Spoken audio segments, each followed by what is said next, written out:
devrait nous dire lorsqu'on va être en direct. Tu me dis un instant de essayer.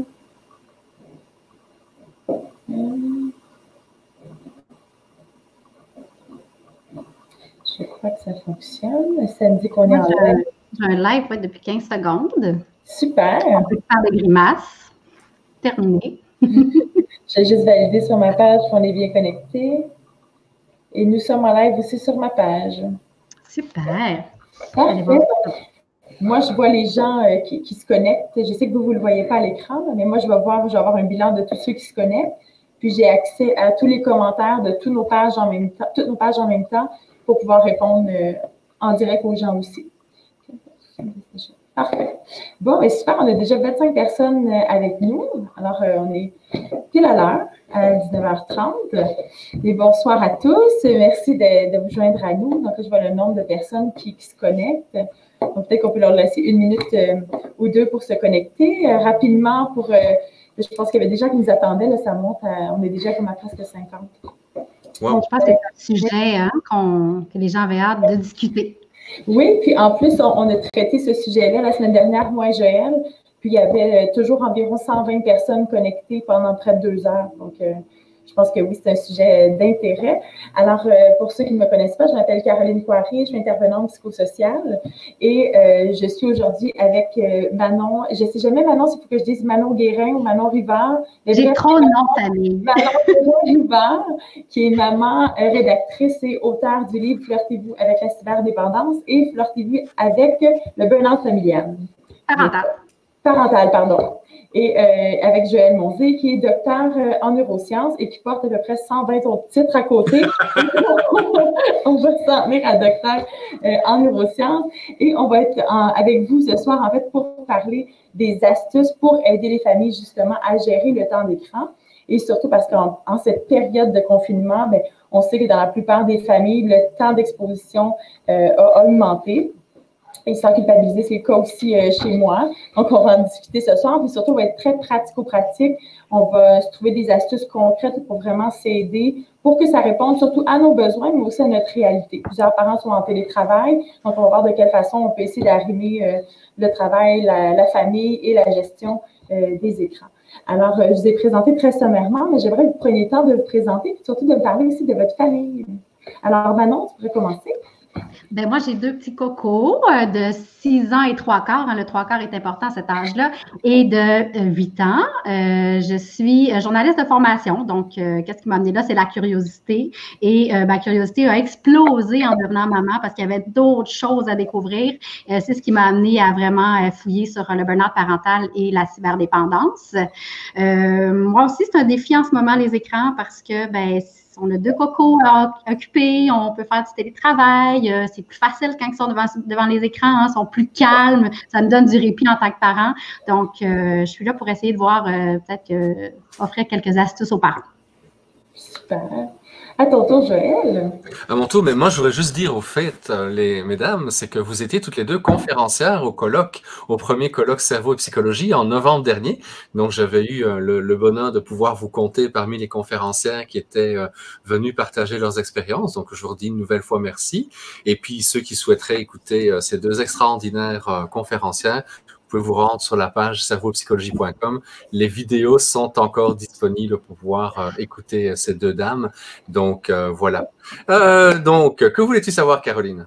Mais que tu décrives un petit peu, que tu parles des 20 autres titres que tu portes à côté que j'ai pas pu. Non, je vais me garder une petite gêne parce que là, aujourd'hui, je suis là comme papa.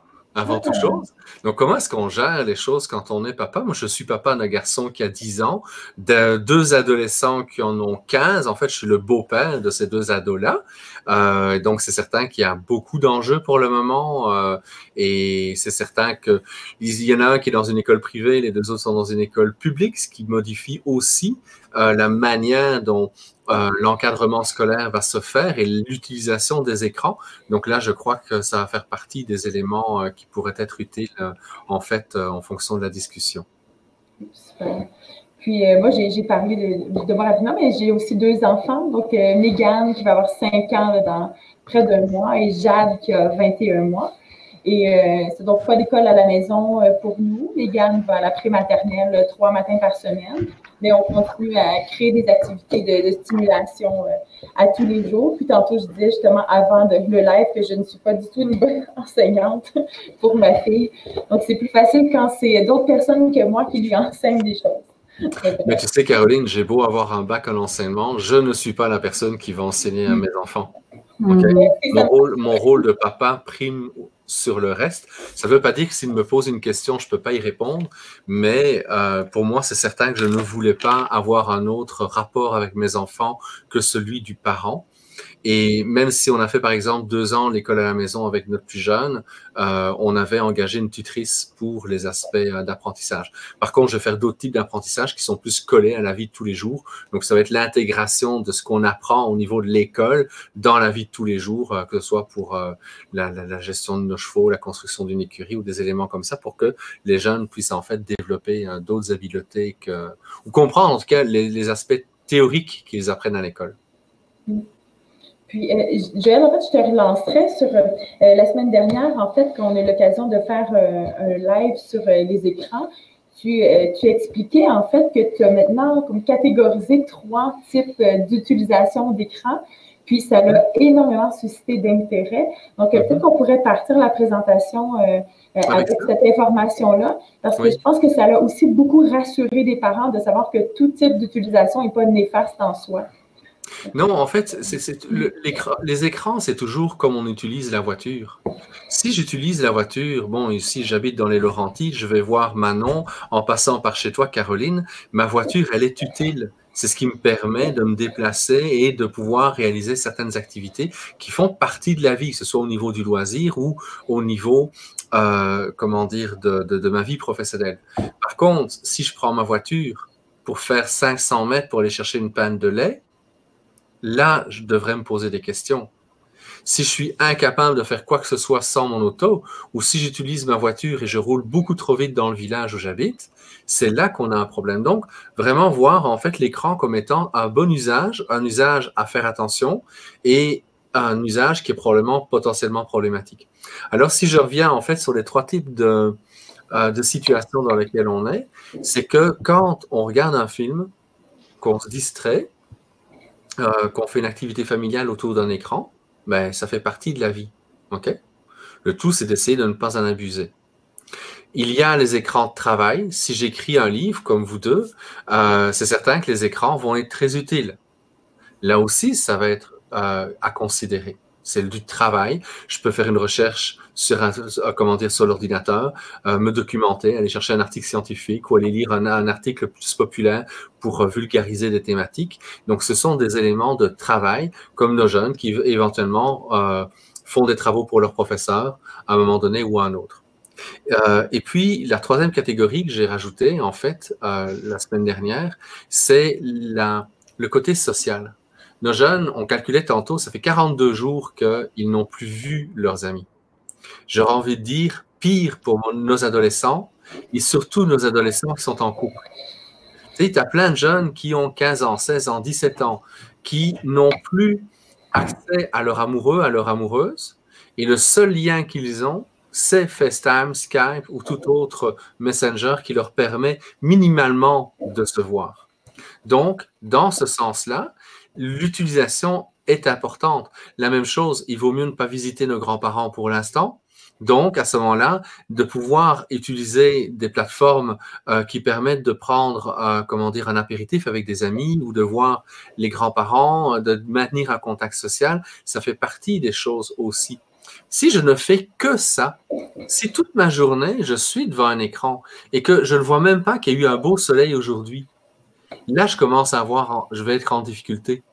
Donc, on est beaucoup plus dans un usage de longueur de temps d'écran que l'usage en tant que tel. Et si je reviens à la première catégorie, qui est la partie du loisir, là où il faut faire le plus attention, c'est le chatting et c'est les jeux vidéo. Pourquoi? Parce que dans le chatting et dans les jeux vidéo, je vais utiliser des zones de mon cerveau qui ne sont pas nécessairement celles que j'ai envie que mon enfant développe en classe ou à la maison. Je m'explique. Vos enfants, quand vous leur donnez une tarte à la crème ou leur meilleur morceau de gâteau, d'accord, est-ce qu'ils commencent par la croûte ou est-ce qu'ils commencent par la partie la plus onctueuse? Le crémage pour Myriam. Par le crémage, et toi, Manon? Les deux. Il y en a une qui va préférer la croûte, puis peut-être l'autre, la crème fouettée. Là. Donc, je ne sais pas, ils sont différents. C'est intéressant les réponses d'avoir les deux parce que ça peut changer d'une personne à l'autre. Moi, j'ai tendance à commencer par la croûte avant d'aller vers le crémage, d'accord? La partie plus onctueuse. Et ça reflète en fait deux structures de notre cerveau. Dans un sens, on a une structure qui va nous pousser vers le plaisir immédiat. Par exemple, je mange un morceau de chocolat, je mange mon fruit préféré, je mange le crémage, d'accord? À ce moment-là, j'ai un plaisir, je vais avoir beaucoup de dopamine qui vont être libérées et il y a, si vous voulez, deux petites structures dans le cerveau qu'on appelle le striatum qui va être très, très important et qui va favoriser justement des actions qui libèrent de la dopamine. Réponse immédiate, pas de délai. Les jeux vidéo, le chatting répond beaucoup avec cette structure de striatum. Okay? Quand on utilise notre GPS, on a tendance en fait à maximiser également le striatum à un tel point, c'est qu'on en perd nos points de repère pour pouvoir s'orienter dans la vie de tous les jours. Okay? Donc oui, il nous rend des services, le GPS, mais en même temps, il conditionne notre cerveau à aller chercher une réponse immédiate et avoir la dopamine qui va être libérée à ce niveau-là. Ça, c'est l'aspect problématique. Alors, les enfants ou les adultes qui vont aller plutôt vers la croûte avant d'aller vers le crémage, ce sont des personnes qui sont capables de créer un délai avant d'avoir du plaisir. Autrement dit, ils vont utiliser une autre partie de leur cerveau, l'hippocampe, qui lui va jouer beaucoup plus en fait avec notre disque dur, notre temporal, avec notre disque, comment dire, la mémoire vive qui est juste en arrière de notre front et les capacités de mémoire, la manière de gérer, de réfléchir à un problème, d'analyser, de développer une stratégie.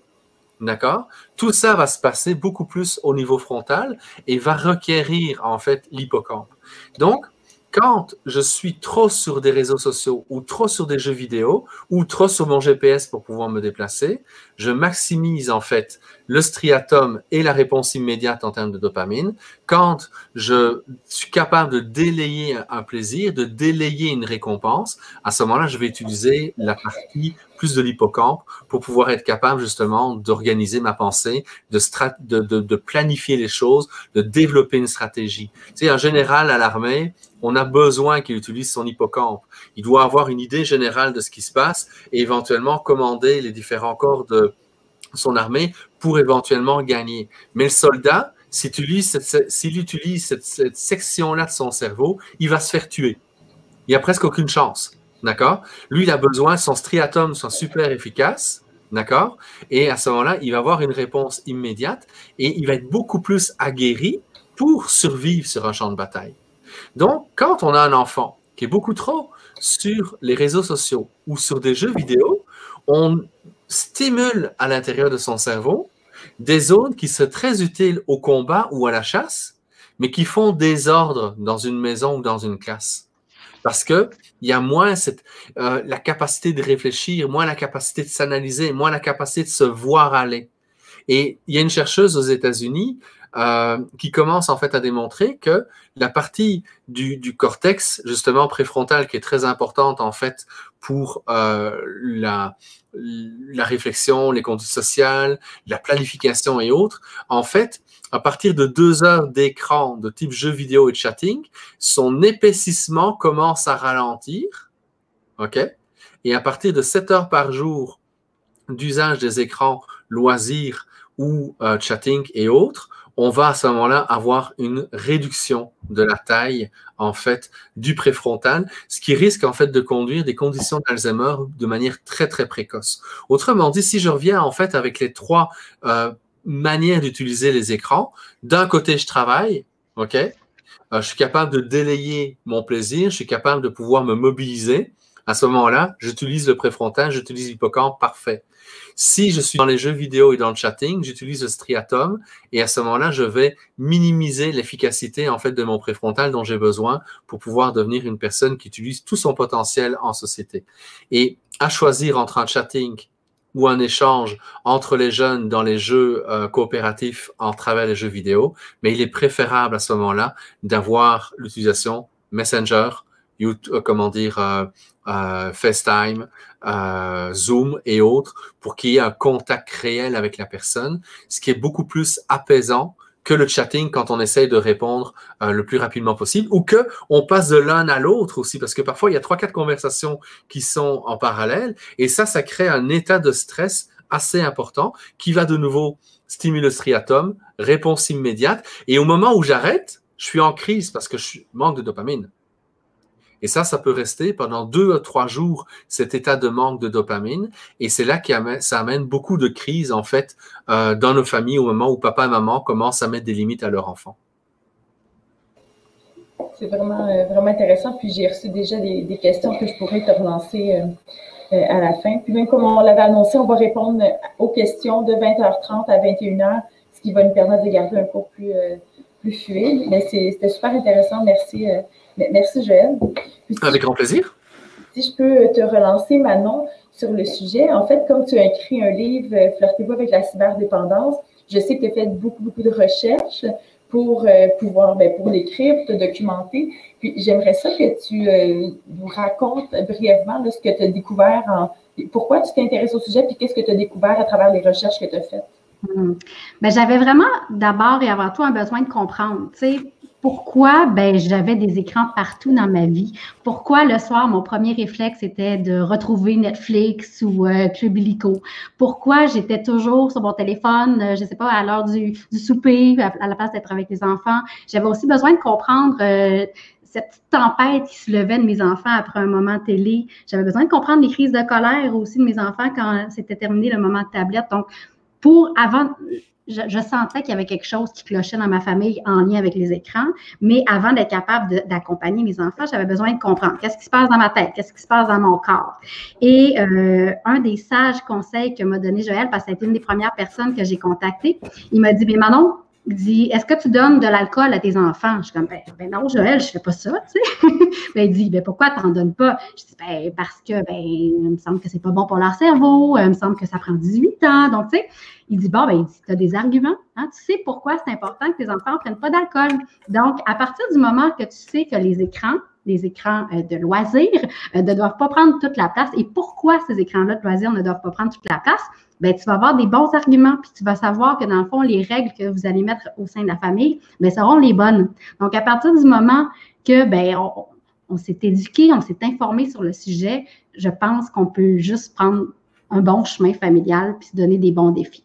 Donc, moi, ça a été ça. Ça a été en fait une démarche très égocentrique d'appeler Joël, d'appeler un optométriste pour comprendre c'est quoi le lien des écrans avec la santé des yeux, appeler une intervenante aussi psychosociale, un peu comme toi, Caroline, pour comprendre, tu sais, comment un cyberdépendant peut revenir dans un environnement où il y a des écrans partout. Tu sais, un alcoolique ne reviendra pas chez lui avec des bouteilles dans tous les tiroirs, là. Donc, comment on fait pour gérer tous ces écrans-là? Et, tu sais, nos enfants vont grandir aussi avec encore plus d'écrans partout autour d'eux. Donc, comment ils vont gérer ça? Donc, bref, cette démarche-là était très égocentrique. Et le plus grand apprentissage que j'ai fait, ça a été de comprendre que je devais avant tout être un modèle. Parce que j'ai bien beau mettre des règles à n'en plus finir dans la maison. Si moi, je suis toujours sur mon téléphone, si ma seule passion, c'est d'être devant un écran, devant la télé le soir pour écouter une série, ou que je suis toujours sur mon téléphone pour parler à des amis, je suis pas un bon exemple. Tu sais, quand on dit que 80% de l'apprentissage se fait par le comportement et non pas puis 20% par la parole, c'est là. Donc, d'abord et avant tout, je devais être un bon exemple. Donc, j'essaie. C'est pas toujours facile, surtout en cette période de pandémie où on a besoin d'être connectés les uns aux autres. Mais ça a été pour moi vraiment révélateur. Je devais être un bon exemple et me sortir un peu d'écran dans mon quotidien pour pouvoir mieux guider mes enfants. Puis, ce serait quoi les changements que tu as apportés concrètement? Qu'est-ce que tu as décidé de changer chez toi? Bien, c'est sûr que chez moi, j'ai réalisé que ces écrans-là étaient là pour plusieurs raisons. Les écrans étaient là le matin pour m'aider dans ma routine du matin. Puis moi, je suis solo parentale, mon chéri travaille dans le Nord, là, donc l'écran était un peu ma petite gardienne préférée, là. Donc, c'était plus pratique pour préparer rapidement le déjeuner. C'était pratique aussi le soir après la routine du bain parce que j'étais fatiguée. Donc, passer un petit moment devant la télé, ça me permettait de souffler avant le dodo. Donc, puis pour préparer les repas aussi, ça m'aidait quand les enfants étaient devant les écrans, quand on était dans une salle d'attente, l'écran, c'était facile, ça nous aidait à passer le temps. Donc, de comprendre que, dans le fond, l'écran m'aidait à améliorer, dans le fond, ma qualité de vie. Puis en même temps que je me répétais sans cesse, je manque de temps, comment ça se fait, j'ai pas de temps avec les enfants, les écrans m'envolaient beaucoup. Donc, à la place le matin, j'ai eu envie que les enfants m'aident à préparer le déjeuner. C'est sûr que c'est plus compliqué, c'est sûr qu'il y a du gruau qui peut exploser dans la cuisine. C'est sûr que le soir, c'est la même chose, mais tu sais, je me suis mise à vraiment nous mettre autour de l'îlot, dans le fond, de leur offrir, tu sais, je dis souvent, offrir une cuillère pour couper un poivron, on s'en fiche, là, si les dés de poivron sont pas égales, là, tu sais, l'important, c'est qu'on soit tout le monde ensemble. Donc, j'ai remis les enfants au cœur de la routine et le soir, j'ai réalisé que si on fait une longue période de dodo, une longue période de lecture au lieu d'être devant l'écran, les enfants seront plus calmes au moment de se mettre au lit. Puis, c'était plus facile pour moi, dans le fond, la routine du dodo s'il n'y avait pas d'écran parce que je vous l'ai dit, les enfants, il y avait comme tendance à devenir une petite tempête aussitôt qu'on fermait l'écran. Donc, ça a été des petits défis vraiment que je nous ai lancés. Puis moi, je n'avais pas envie de briser les réflexes des enfants puis mettre des règles très strictes. J'avais envie, dans le fond, d'effacer un peu d'écran par-ci, par-là, mais sans trop leur faire réaliser. Donc, c'est sûr que les enfants avaient 4 et 5 ans là, à l'époque, donc c'était peut-être un petit peu plus facile. Fait que c'est ça, ça a été un petit défi à la fois. Puis moi, c'est sûr que moi, je vous l'ai dit, je devais être un bon exemple. Moi, je travaille beaucoup à la maison, donc les enfants ont dû comprendre que maman, lorsqu'elle est devant son écran, elle n'est pas nécessairement en train de s'amuser, d'écouter un film. Donc, maman travaille devant l'écran. Donc, ça, c'était une distinction qui était importante à faire avec les enfants. Et ça a été de prendre mon téléphone puis de l'envoyer dormir dans la chambre à coucher pendant que je préparais les repas, pendant que j'étais à la table aussi avec eux. Même chose pendant la routine du matin. Et aussi de me dire que le soir, qu'est-ce que j'avais laissé tomber pour faire de l'écran, c'était peut-être de faire de la peinture, c'était peut-être d'écouter de la musique, c'était peut-être de lire. Et j'ai aussi réalisé que j'écoutais bien trop de séries, là, parce qu'on me parlait, bon, t'as-tu écouté cette nouvelle série-là? Puis là, sais-tu qu'est-ce qui se passe avec Marie de la Montagne? Tu sais, je me laissais envahir par toutes ces belles propositions de télé-là. Puis finalement, le 3/4 des choses que j'écoutais, ça ne faisait plus vibrer.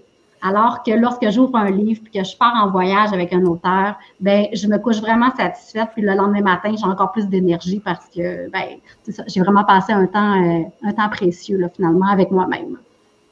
Puis cette période de transition-là, tu l'as échelonnée sur combien de temps à peu près? Moi, c'est un défi encore quotidien. C'est encore facile de me laisser prendre par les écrans. Et pour les enfants, ça a été vraiment une petite étape à la fois.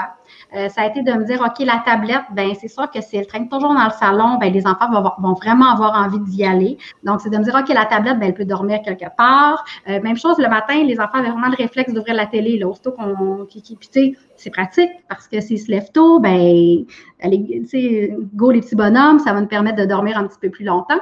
Donc, c'est de prendre tu sais, je blague souvent en disant ça, mais c'est pas fou, c'est de prendre la manette puis de la cacher entre les craques du divan. Donc, tu sais, si la première chose que tu vois quand tu te réveilles le matin, c'est une manette la télécommande, tu vas peut-être avoir le réflexe d'y aller. Mais si tu vois traîner un casse-tête au sol, si tu vois traîner un nouveau cahier à colorier, si tu vois traîner, je sais pas, des petits bonhommes. Donc, ça a été vraiment de changer, de leur faire d'autres propositions, mais sournoises, pour que finalement, ils se ruent sur un casse-tête plutôt que sur la télécommande, que dans le fond, c'est ça. Fait que d'aménager l'environnement pour que les enfants aient d'autres tentations. Fait que, tu sais, quand je dis c'est des petits défis, là, c'est vraiment ça. C'est des petites choses toutes simples, parce que si on a envie vraiment de complètement transformer les choses, c'est plus compliqué. Donc, un petit défi à la fois. Puis, je suis d'accord avec toi que s'ils n'ont pas accès rapidement à l'écran, c'est ça, s'ils n'ont pas accès, ça va être plus facile de trouver d'autres activités. Puis comme toi, quand tu as fait la transition, là, moi, mes filles ont à peu près cet âge-là, ils ont 2 et bientôt 5 ans. Puis donc, c'est plus Mégane qui va demander un film ou une émission. Puis ça m'arrive de lui mentir. Un jour, je lui dirais que je lui mentais, mais je débranche le fil derrière la télévision, puis je dis, ah, aujourd'hui, il y a un problème avec la télévision, ça ne fonctionne pas. Donc, elle ne me le demande plus de la journée. Là on n'a pas accès, donc c'est impossible. Puis après ça, j'ai instauré de temps à autre. Je ne suis pas celle qui fait chaque dimanche pas d'écran. J'aimerais ça dire une journée par semaine fixe, mais c'est pas la réalité. Là. Mais des fois, je me dis, ben, aujourd'hui, les filles, c'est une journée sans écran. Puis des fois, Mégane dit, oh non, j'avais envie. Puis je suis comme, ben, je te promets, tu vas avoir envie d'autres choses. Bon, OK. Puis c'est terminé, elle ne demande plus parce qu'on fixe que c'est une journée sans écran. Mais si j'ai le malheur d'attraper mon téléphone, je me le fais dire. Maman, c'est la journée sans écran, ferme ton téléphone. Mais moi, chez nous, ça a vraiment bien fonctionné parce que nous aussi, on s'était mis un défi d'une journée sans écran. C'était le dimanche et j'ai vraiment transformé ça sous forme de jeu parce que j'ai dit aux enfants, hey, là, ça ne fonctionne pas, maman, elle est toujours sur son téléphone. Donc, j'ai dit, vous devez être des petits espions. Si vous voyez maman sur son téléphone, ben vous avez droit à une petite récompense. Donc là, ah oui. Donc, c'était vraiment un jeu en famille. Et aujourd'hui, on n'a plus besoin de cette journée-là sans écran. Parce qu'il nous arrive de passer plusieurs jours sans écran parce que on a tellement d'autres activités, on a tellement besoin de la lecture, on a tellement besoin de faire de la peinture ou de jouer avec les toutous dans les chambres que cette journée-là est devenue un peu futile. On est capable de se passer des écrans pendant une longue période. Donc, tu sais, quand tu disais une période de transition, c'est vrai qu'il y a eu une période de transition. Puis aujourd'hui, je récolte un peu le fruit de nos efforts. Je dis pas que c'est parfait à la maison, puis je dis pas que l'équilibre est atteint, parce que c'est vraiment toujours un travail quotidien, mais d'une journée sans écran, puis tu sais, c'est trop une journée sans écran, ça peut être une soirée sans écran, ça peut être une matinée sans écran, ça peut être, je sais pas, lancez-vous les défis, tu sais, puis allez-y à votre hauteur, donc un petit défi à la fois. Puis moi, ce que j'aime bien, Joël, tu pourras compléter avec ce que toi, tu observes en clinique, mais moi, je dirais que presque 50% des jeunes, je travaille avec les enfants, les adolescents qui me consultent, ont des problématiques reliées à l'écran. Puis quand on amène des transitions où on veut modifier certaines habitudes reliées à l'écran, mais moi, souvent, c'est à l'enfant que je demande qu'est-ce que tu es prêt à faire? Qu'est-ce que tu suggères? Puis c'est plus facile quand on part de lui que quand on demande aux parents qu'est-ce que vous voulez couper parce que souvent, c'est trop drastique. Puis là, ça crée des grosses tensions à la maison. Donc, quand le jeune participe à ce qu'il est prêt, lui, à enlever, qu'on peut créer une récompense autour de ça, pas un cadeau, là, mais une activité familiale de plus, un livre de plus le soir. Donc, des bulles dans le bain, n'importe quoi, juste de plaisant pour l'enfant qu'on souligne l'effort. Ça fait la transition, ça amène l'enfant lui-même proposer de plus en plus de je suis capable de faire ça aussi. Ou tu vois, j'ai pas utilisé l'écran aujourd'hui. Donc, bref, on pourra reparler dans les astuces tantôt. Mais j'ai envie de te relancer, Joël, avec toutes les connaissances que tu as, toi, par rapport au cerveau et sur les écrans, qu'est-ce que tu permets et qu'est-ce que tu ne permets pas à tes enfants d'utiliser comme écran?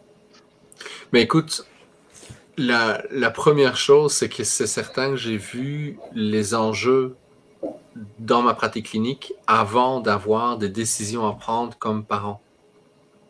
Autrement dit, dans les années 2000, j'ai vraiment vu comment les jeux vidéo, notamment, pouvaient avoir ou induire des problèmes, pouvaient avoir des effets secondaires indésirables. Je me souviens d'un jeune, écoute, c'est un garçon, 17 ans, super gentil. Je lui aurais demandé sans aucun problème d'être le babysitter de mes enfants. Il a du discernement, il est vraiment avenant, responsable, mais papa, maman considèrent qu'il y a des crises à la maison qui font en sorte que, c'est un adolescent, tu sais, qui fait en sorte qu'il y a besoin d'aide. Donc, il vient me consulter. Puis on jase, tu sais, on crée un lien, puis toutes les semaines, il vient me voir, puis il vient me voir. Puis je peux pas me permettre de voir vraiment à quel point c'est vraiment un jeune qui a les bonnes valeurs. Tu sais, papa, maman, ils ont fait une bonne job. Le jeune, il a cette nature-là de pouvoir rencontrer les attentes que je pourrais avoir éventuellement si je l'engageais comme babysitter. Et on parle de ses habitudes de vie. Puis à un moment donné, tu sais, le temps passe. Et il me dit, tu sais, Joël, parce qu'il jouait beaucoup à des jeux vidéo, j'aimerais ça un jour, tu sais, avoir un pistolet et mettre une balle dans la tête de quelqu'un pour voir qu'est-ce que ça ferait pour vrai, tu sais. Et ce jour-là, il a compris pourquoi ses parents lui payaient une thérapie. C'est qu'on avait beau le sensibiliser, pour lui, non, c'est un jeu, tu sais. il n'y a pas de problème. Arrêtez de me mettre des barrières, c'est un jeu. Puis je le sais que c'est un jeu. Sauf que, ce jour-là, il a compris à quel point ce jeu était en train de modifier complètement sa perception de qu'est-ce qui est bien et qu'est-ce qui est mal. Je ne sais pas si vous vous souvenez, il y a quelques années, on a reçu l'interdiction de s'habiller en clown. Parce que, en Europe, en Californie, il y avait plein de gens qui se déguisaient en clown et qui venaient effrayer, en fait, les passants, qui faisaient semblant de venir les agresser, à cause non seulement de films, mais également d'un jeu vidéo qui était très populaire. GTA V, qui était un des jeux auquel jouaient beaucoup les enfants, il y a le jeu traditionnel, mais dans le jeu, il y a des portes de secours. Et quand on les prend, ces portes-là, on tombe sur des missions antisociales. Par exemple, lever une fille qui se vend son corps pour de l'argent, d'utiliser le joystick pour pouvoir éventuellement avoir un rapport virtuel d'un point de vue sexuel, et puis lui mettre une balle dans la tête. Et ça, on a plein de points. Et le jeune peut monter de niveau en niveau en ayant des comportements de plus en plus problématiques. Alors, quel est le rapport homme-femme qui est en train de se dessiner là? Pire, en Russie, à l'époque, donc il y a une dizaine d'années, il y avait des groupes qui reproduisaient l'émission et qui volontairement trouvaient des filles, les violaient et les tuaient. Donc, c'est certain que pour le commun des mortels, jouer à GTA V, ça ne va pas poser de problème. Fortnite, peut-être aussi, ça pourrait ne pas poser de problème. Sauf que le gars Christchurch qui avait en fait été tué des musulmans dans j'ai oublié le nom de l'endroit où il avait été, je me souviens juste du village dans lequel il était, Christchurch, mais il disait, j'ai reproduit en fait une mission de Fortnite. Et il avait sa GoPro sur le front pour vivre pour vrai ce qu'il vivait d'un point de vue virtuel. Donc, c'est là que, d'un point de vue social, d'un point de vue collectif, on doit se questionner. De la même manière, tu sais, j'ai déjà roulé plein de fois à 200 km/h. Ça ne me dérange nullement. J'ai un excellent coup de volant. J'ai jamais eu aucun accident considéré comme responsable en termes de code de la route. D'accord? On s'entend, j'étais en Allemagne, où c'est autorisé. Donc, pour moi, rouler vite, ce n'est pas un problème. Si je roule à 120, 130, 140, 150, d'accord? Ben, c'est correct pour moi. Mais en même temps, si je le fais au Québec, je suis un danger public. Non seulement je transgresse la loi, le code de la route, d'accord? Mais je représente un danger. Et il y a beaucoup de gens qui, à 140, 150, sont dangereux pour eux-mêmes et pour les gens qui sont autour. Donc, on a collectivement mis un code de la route pour déterminer ce qu'on pouvait faire et ce qu'on ne pouvait pas faire. Dans les années 70, boire et conduire, c'était normal. Donc, les gens qui étaient sous, même s'ils frappaient quelqu'un pendant qu'il conduisait, ils n'avaient même pas de ticket de police. C'était normal. Je ne sais pas si vous vous souvenez, il y a quelques mois, quand le passage de l'autorisation plutôt de prendre du pot seulement à partir de 21 ans au Québec, contrairement à 18 ans au reste du Canada, il y a eu des publicités qui remontraient ce qui s'est passé au Québec en 85 quand on a interdit l'alcool au volant. OK? Et on voit des gens, on leur dit, ben non, tu n'as plus le droit de boire, tu prends le volant, 1985. Ah ouais, j'ai pas le droit?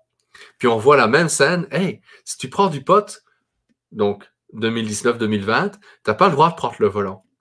Et donc, cette conjonction des deux situations est intéressante parce qu'elle montrait à quel point les mœurs ont changé.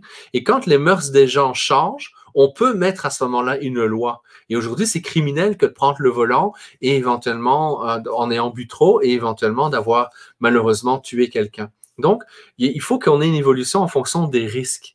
Donc, si je reviens en fait avec les jeunes que j'accompagnais, quand je voyais en fait les disputes qu'il y avait dans les familles, l'envie de faire des passages à l'acte violent, quand je voyais la littérature aussi, ce qu'on rapportait dans les différents pays, ce qui est très clair, c'est que les jeux vidéo étaient interdits à la maison. Et ça, tant ma conjointe que moi, on était absolument d'accord. J'ai fait un peu comme toi, Caroline. J'ai dû mentir à un moment donné parce que on avait un couple d'amis, j'ai bien dit on avait, qui trouvait intolérable que je ne donne pas la possibilité à mes enfants de leur donner l'accès à des jeux vidéo. Donc, il y a eu, à un moment donné, elle a offert, en fait, la madame, elle a offert une console de jeux vidéo à nos enfants, et ce, contre l'avis de son ami et de moi. Donc, on est pris, les enfants, ils ont une tablette, ils ont pas une tablette, mais ils ont une console de jeu qu'on peut brancher, 3 petits fils à mettre sur la télévision, et je suis devenu tellement stupide. Mais stupide, et stupide, je ne suis pas capable de mettre 3 fils sur la télé. OK? Ce qui fait en sorte que, quand les enfants me disaient « Ouais, ben est-ce que tu peux brancher notre jeu? » Je dis, écoute, il faudrait que je regarde sur Internet pour savoir comment est-ce qu'on branche ça, hein, parce que, tu sais, on n'a pas le manuel avec, donc je sais pas. Ah, ben non, ben, je sais toujours pas, tu sais, mettre 3 fils, je sais pas où est-ce que je dois les mettre, moi, dans la télévision, tu sais. Toi, tu le sais-tu? Ah, ben non, je le sais pas, tu sais, ils avaient 5 ans, 6 ans à ce moment-là. Donc, ils embarquaient dans le jeu. Et puis, il y a eu un moment donné où ils ont commencé à oublier qu'ils avaient reçu ce cadeau-là. Et comment dire, la console, en fait, elle a commencé à partir tout doucement, s'éloigner de la salle de jeu. Elle s'est retrouvée sur une armoire. Puis quand les enfants ont complètement oublié qu'ils avaient reçu ce cadeau vicié-là, à ce moment-là, en fait, c'est parti à la poubelle. Je ne l'ai même pas mis au recyclage parce que je ne voulais pas qu'un autre enfant puisse jouer avec ça. Tu sais, j'étais question de logique. Je trouvais que c'était moins nocif de le mettre directement à la poubelle que de prendre le risque de le mettre dans un recyclage et que quelqu'un le prenne et éventuellement le donne à ses enfants. Donc, en fait, ça a été ça. Je dirais que une des choses que moi, je vois le plus dans la gestion familiale, dans les gestions des écrans, c'est que souvent, quand papa et maman sont séparés, les enfants, surtout les adolescents, vont choisir le parent le plus laxiste. Et ça peut même devenir un outil de chantage affectif quand un des deux parents n'a toujours pas digéré la rupture. Parce qu'il s'arrange à utiliser les écrans, sachant très bien que son jeune va vouloir aller plus souvent chez lui, et comme ça, il fait payer à son ex le fait qu'ils ne sont plus ensemble. Donc, c'est malheureusement des situations comme ça. Donc, l'idéal, c'est vraiment que papa et maman s'entendent bien sur les mêmes règles et s'ils vivent dans des maisons différentes, qu'ils prennent le temps pour justement valider ce avec quoi ils sont capables de vivre et ce à quoi ils préfèrent ne pas utiliser. Et en fait, mes collègues européennes qui ont été les premiers en fait à proposer des mesures restrictives, ce qu'ils disent, c'est que un enfant avant 3 ans ne devrait jamais se retrouver devant la télévision. Sauf si il est avec frères et sœurs. Donc, tu vois, si ta petite est avec sa grande sœur pour regarder Walt Disney, c'est moins problématique que si elle est toute seule. Donc, Baby Einstein, on oublie. OK? On essaye de ne pas donner de tablette, pas de téléphone à un enfant avant 6 ans. Parce que la proximité de l'écran va même venir modifier la manière dont l'œil va voir et le traitement du signal visuel va s'opérer. Une des raisons pour lesquelles on observe de plus en plus de jeunes qui portent des lunettes, et très tôt, c'est notamment dû, en fait, à l'usage des écrans. Donc, pas d'écran seul avant 3 ans, pas de tablette avant 6 ans. OK? À partir de là, l'idéal, c'est de ne pas avoir plus que 5 à 7 heures d'écran de loisirs par semaine. Et la différence, en tout cas, que Bruno Harley fait, qui est un de mes collègues pédopsychiatres en Europe, entre le 5 heures et le 7 heures, c'est est-ce que je regarde ou non la game de hockey le samedi soir avec la famille? Est-ce qu'on regarde un Walt Disney ensemble, on regarde un film? Donc, c'est vraiment une activité familiale qui s'opère. Mais si on prend quand même 5 heures, ça fait presque 1 heure quand même d'écran de loisirs par jour. D'accord? Donc, c'est beaucoup.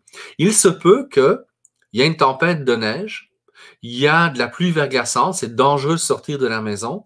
Peut-être que dans ces jours-là, on peut tolérer un peu plus d'écran de loisirs que dans les autres jours. Mais sinon, essayez le plus possible d'encourager les jeunes à sortir, à aller jouer, à créer, à jouer avec des casse-têtes, créer des Legos, jouer avec des poupées, n'importe quoi, dessiner, faire des mandalas.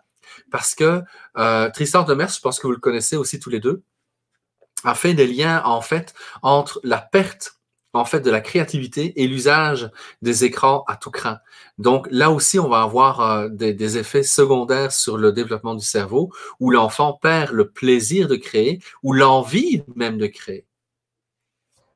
Et moi, je rebondis là-dessus, Joël, parce qu'en ce moment, je suis certaine qu'il y a plein de parents qui se disent c'est le chaos à la maison, l'écran, j'en ai besoin pour pouvoir continuer à télétravailler. Je ne sais pas si c'est un verbe qui existe. Puis, quand on parle de créativité, là, il y a tellement de façons d'être créatif en ce moment. Tu sais, sortir les doudous de la penderie, laisser les enfants faire des cabanes, de rassembler tous les toutous de la maison, puis bon, de leur dire, bon, ben faites-moi un théâtre de marionnettes, sortez le vitrail. Tu sais, la créativité, elle peut être partout. Puis elle est aussi dans le jeu libre. Hein. On a de la misère en tant que parents à se permettre des jeux libres parce que ben, ça déborde souvent. Donc, je pense qu'il faut se le permettre là, ces jours-ci, puis de dire, bon, ben nos enfants n'ont pas besoin d'être occupés à 110 %. Faut leur laisser des petites bulles là, de créativité puis de jeux libres. Oui, et la créativité peut faire aussi avec les écrans. Tu vois, mon garçon, il commence à composer, il a 10 ans, il commence à composer des musiques sur ordinateur. Parce qu'il retrouve une aisance qu'il a plus avec son computer qu'avec une guitare, ou parfois il y a des moments difficiles, tu sais, quand il est en train d'essayer de faire se barrer, c'est compliqué. Donc, il retrouve une certaine, comment dire, aisance dans la création de musique à travers l'ordinateur. Donc, pourquoi pas, il est dans la créativité. Quand il fait des montages, parfois, écoute, je le voyais cet hiver, il a une petite caméra, il se filme pendant qu'il fait des descentes en planche à neige, il met la caméra à 3-4 endroits différents, il essaye d'avoir toujours la même posture pour donner l'impression, après, quand il fait un montage, qu'il fait une longue descente, d'accord, avec de multiples caméras, alors que ce n'est qu'une seule caméra. Donc, il est dans de la créativité. On peut utiliser l'écran d'un point de vue créatif. C'est pas ça qui nuit au cerveau du jeune. Là, c'est plus la longueur du temps où il est assis versus le temps où il est à l'extérieur. Mais si on a un bon équilibre, pourquoi pas? Tu sais? Puis, la semaine dernière, Joël, tu disais quelque chose que je trouvais super intéressant. C'est des fois, c'est pas néfaste, comme tu dis, c'est bien. On est dans de la créativité ou on est dans de l'échange. On l'utilise pour faire de la socialisation, mais c'est la sédentarité qui est associée au temps d'écran qui, là, devient problématique. Parce que l'enfant, peut-être qu'il ne s'alimente pas bien, peut-être qu'il mange devant son ordinateur, donc il n'écoute pas ses signaux de satiété quand il est en train de manger, peut-être qu'il dort moins, donc il ne bouge pas, il ne va pas dehors. Donc, c'est là que ça devient problématique et pas l'activité en soi qui peut être un problème. Oui, puis nous, en tant qu'adultes, on a ce même défi. En Europe, on a remarqué que 15% des gens avaient augmenté de poids depuis le début du confinement. Et leur confinement a commencé après le nôtre. Donc, c'est certain que les adultes aussi ont un enjeu par rapport aux écrans actuellement. C'est certain que dans certains coins en France ou en Italie, le pouvoir sortir de sa maison, c'est plus compliqué. Il y a même certaines villes en France où tu n'as pas le droit d'être à plus que 10 mètres de ta porte d'entrée. Donc, aller faire du sport ou se bouger, c'est plus compliqué. Là, l'écran est un peu impératif, ne serait-ce que pour que la personne s'échappe mentalement du confinement dans lequel il est coincé. Donc là, ce sont des conséquences dues à la maladie et aux mesures de la santé publique. Mais ça montre à quel point nous ne sommes pas à l'abri en tant qu'adultes d'avoir un surpoids ou de tomber obèse parce que justement, on va manger trop par rapport à la quantité de nourriture ou de nutriments dont on a besoin pour vivre notre vie de tous les jours à cause du fait qu'on est beaucoup plus sédentarisé actuellement. Oui. Puis tantôt, tu as dit, je me permets de rebondir sur quelque chose, tu as dit quelques minutes, tu as dit peut-être que Fortnite ne sera pas dérangeant en soi. Puis tantôt, je disais 50% de la clientèle qui vient me voir a une problématique associée aux écrans. Et puis je dirais 80% de ces groupes-là a une problématique associée à Fortnite reliée à des comportements de violence qui ont augmenté. Oui. Donc, vraiment, les gens, puis souvent, ils posent, je vois les questions qui arrivent sur nos différentes pages, et puis c'est souvent ça, est-ce que c'est vrai que les jeux d'écran et les comportements violents ont un lien entre les deux? Oui, puis comme je disais tantôt, moi, mon idée au départ, c'est qu'un bon film violent ou un jeu, éventuellement un jeu vidéo violent, permet de décharger la frustration que la personne peut avoir. Ça, c'était la manière dont je voyais les choses début des années 2000. Et c'est vraiment ma pratique clinique. En voyant comment les adolescents fonctionnaient, je me suis dit, wow, là, cette idée que c'est une bonne chose, c'est plus tout à fait vrai. Ça correspond pas à ce que je vois. Au contraire, ça augmente le degré de violence. Et c'est là que, petit à petit, il y a d'abord eu le livre de Michel Desmurger qui est sorti en 2011, TV Lobotomie, qui a été important. parce que c'est le premier qui a rassemblé l'ensemble des données que nous avions sur l'usage simplement de la télévision, OK? Et l'augmentation de la violence que l'on peut avoir chez certains jeunes à cause de certains films extrêmement violents. On peut imaginer aussi les jeunes à 10 ans qui se retrouvent avec un téléphone à l'école primaire et qui voient des vidéos pornographiques et qui se passent des vidéos pornographiques dans les cours de récréation. Ça fait partie aussi des choses dont on doit considérer quand on parle des écrans. OK?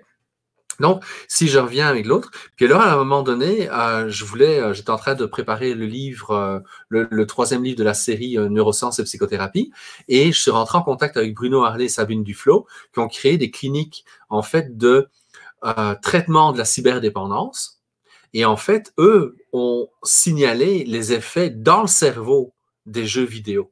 Et là, oh, là, on est de plus en plus dans quelque chose de sérieux, d'accord? Et plus on a des données, depuis quelques mois, je fais partie d'un groupe d'experts pour comment dire, la santé publique du Québec et le ministère des Services sociaux, avec Lionel Carman, où on réfléchit justement sur l'impact des écrans et on a malheureusement beaucoup d'indices qui nous montrent que les jeux vidéo et le chatting nous conduisent à voir exactement l'inverse des comportements qu'on aimerait avoir chez le jeune. C'est choquant quand même de savoir que, puis force c'est le cas je vois les commentaires en même temps, l'information qu'on reçoit là, elle est choquante, c'est intense que ça peut créer, puis on a de l'autre côté, c'est l'inquiétude des parents de maintenant, comment on amène cette transition-là sans s'arracher les cheveux de la tête à tous les jours et sans vivre les crises perpétuellement, parce que ça aussi, c'est les parents, par moment, ils viennent me consulter puis disent je comprends l'impact. Maintenant, ça prend quelques semaines. Des fois, est-ce qu'on s'ajuste? Puis ils disent, mais en ce moment, je n'ai pas l'énergie pour faire changer ça. J'aime mieux, sachant ce que ça lui fait, j'aime mieux continuer ça que mettre l'énergie que je n'ai pas en ce moment. Donc, je pense qu'il y a quand même des choses qu'on peut faire graduellement. Peut-être qu'on peut rentrer dans les astuces pour soutenir les familles, pour qu'on puisse justement apporter des changements doux qui vont aider les jeunes à peut-être justement développer plus leur créativité ailleurs, puis avoir de moins en moins besoin de se retourner vers un écran pour se sentir bien, en fait.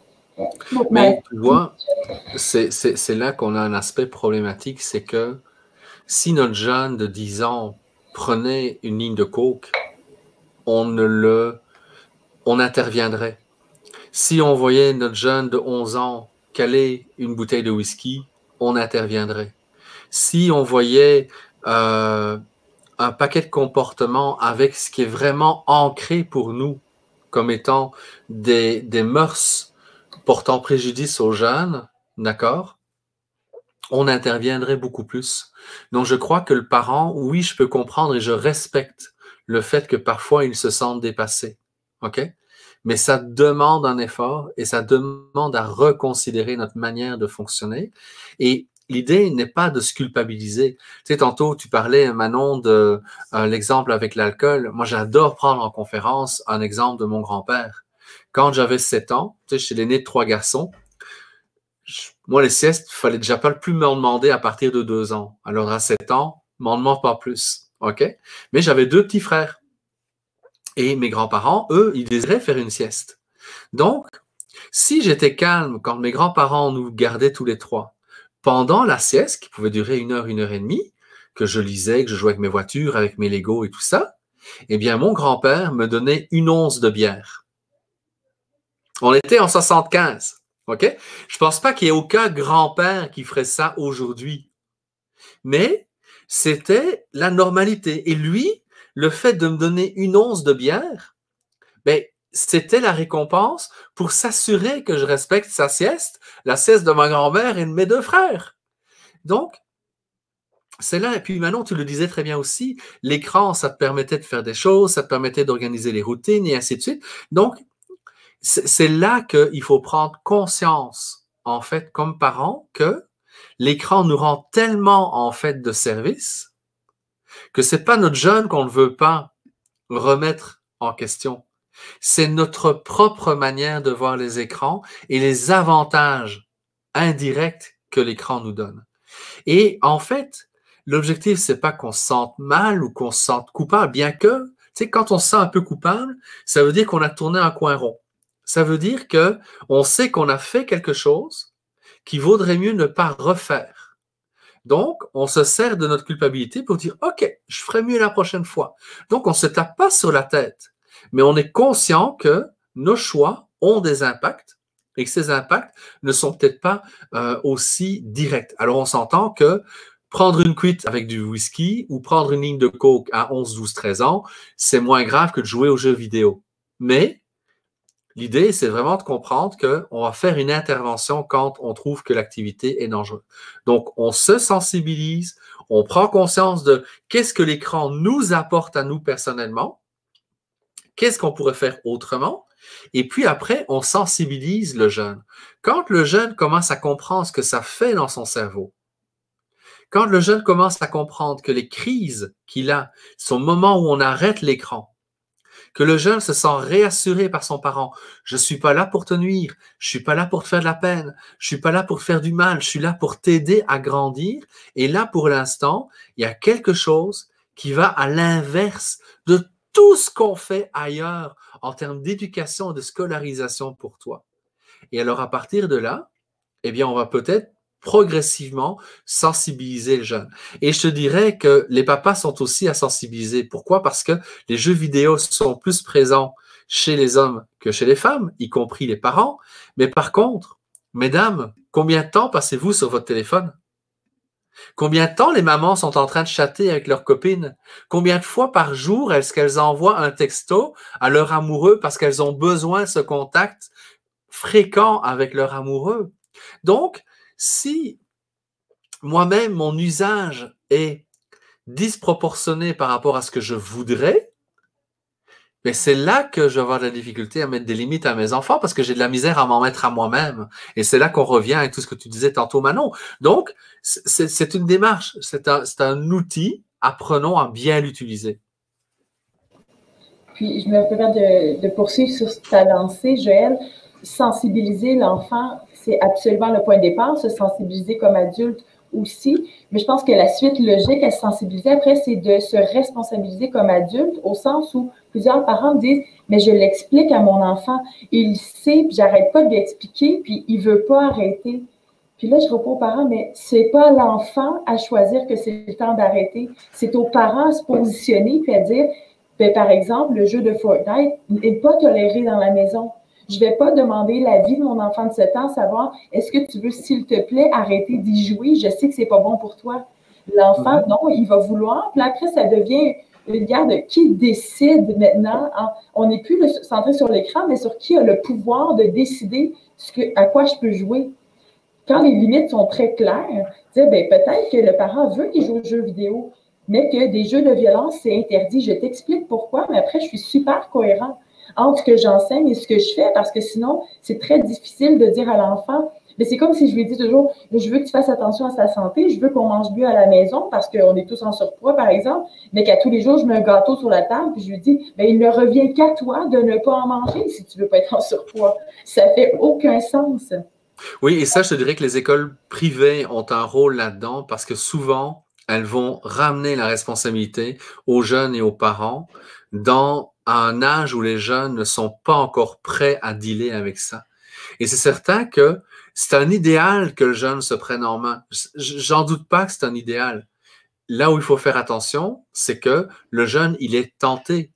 Et de la même manière que le pote, tout le monde ne tombera pas en schizophrénie ou en psychose toxique parce qu'on prend du pot. Mais à chaque fois qu'on prend un joint, on a une chance sur 5 de tomber en psychose.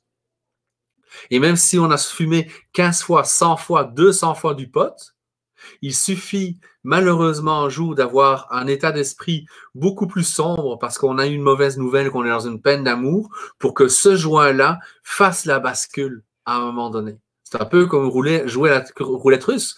Donc, on ne peut pas minimiser les risques des écrans comme on ne peut pas plus minimiser les risques du pot. C'est pas parce que c'est devenu légal ou parce que c'est légal que nécessairement il n'y a pas des risques associés pour la santé des gens. Puis, oui, c'est ça, comme tu dis.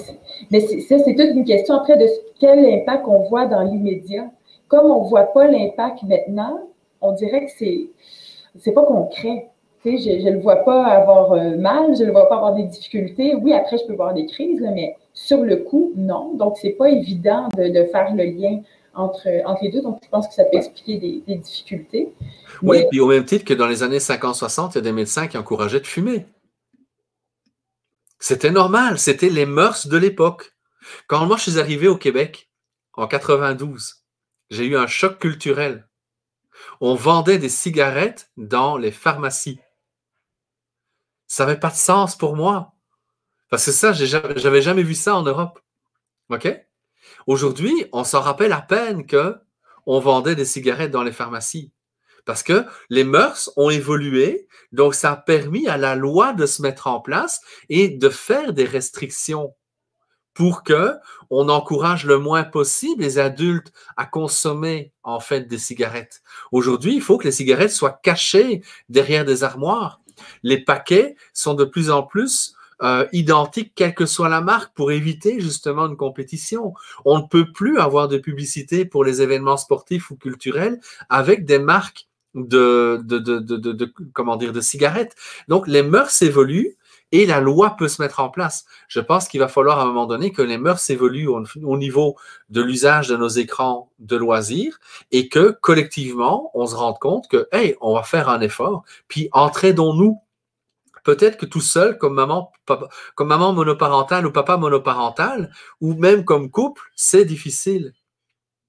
Travaillons avec les gens autour de nous.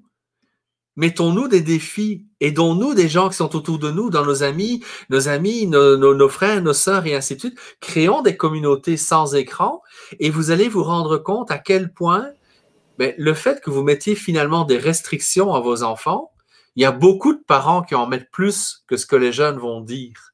Les jeunes vont toujours vous dire « Ouais, mais mon ami peut faire, et mon ami peut faire ça, mon amie elle fait ceci, mon ami elle fait cela. » Et on a l'impression parfois qu'on est le seul parent à mettre en place des limites à nos enfants. Non, il y a beaucoup de parents qui en mettent. Mais les enfants, ils savent comment beurrer épais pour avoir plus de liberté. Ça, c'est certain.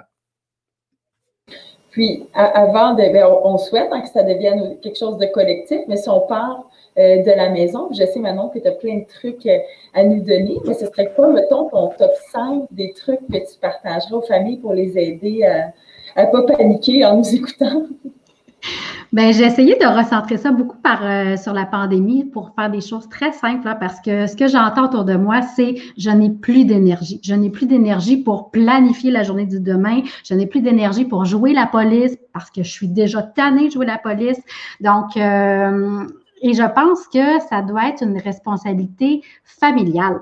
Quand je vois une maman qui s'en met beaucoup sur les épaules en disant je suis tannée de répéter, là, de lâcher la tablette ou de lâcher le jeu vidéo, je pense qu'on a besoin d'un meeting au salon. Moi, j'aime ça faire des meetings au salon. Hein? Tout le monde s'assoit en cercle et on jase. Bon, voici les irritants de maman.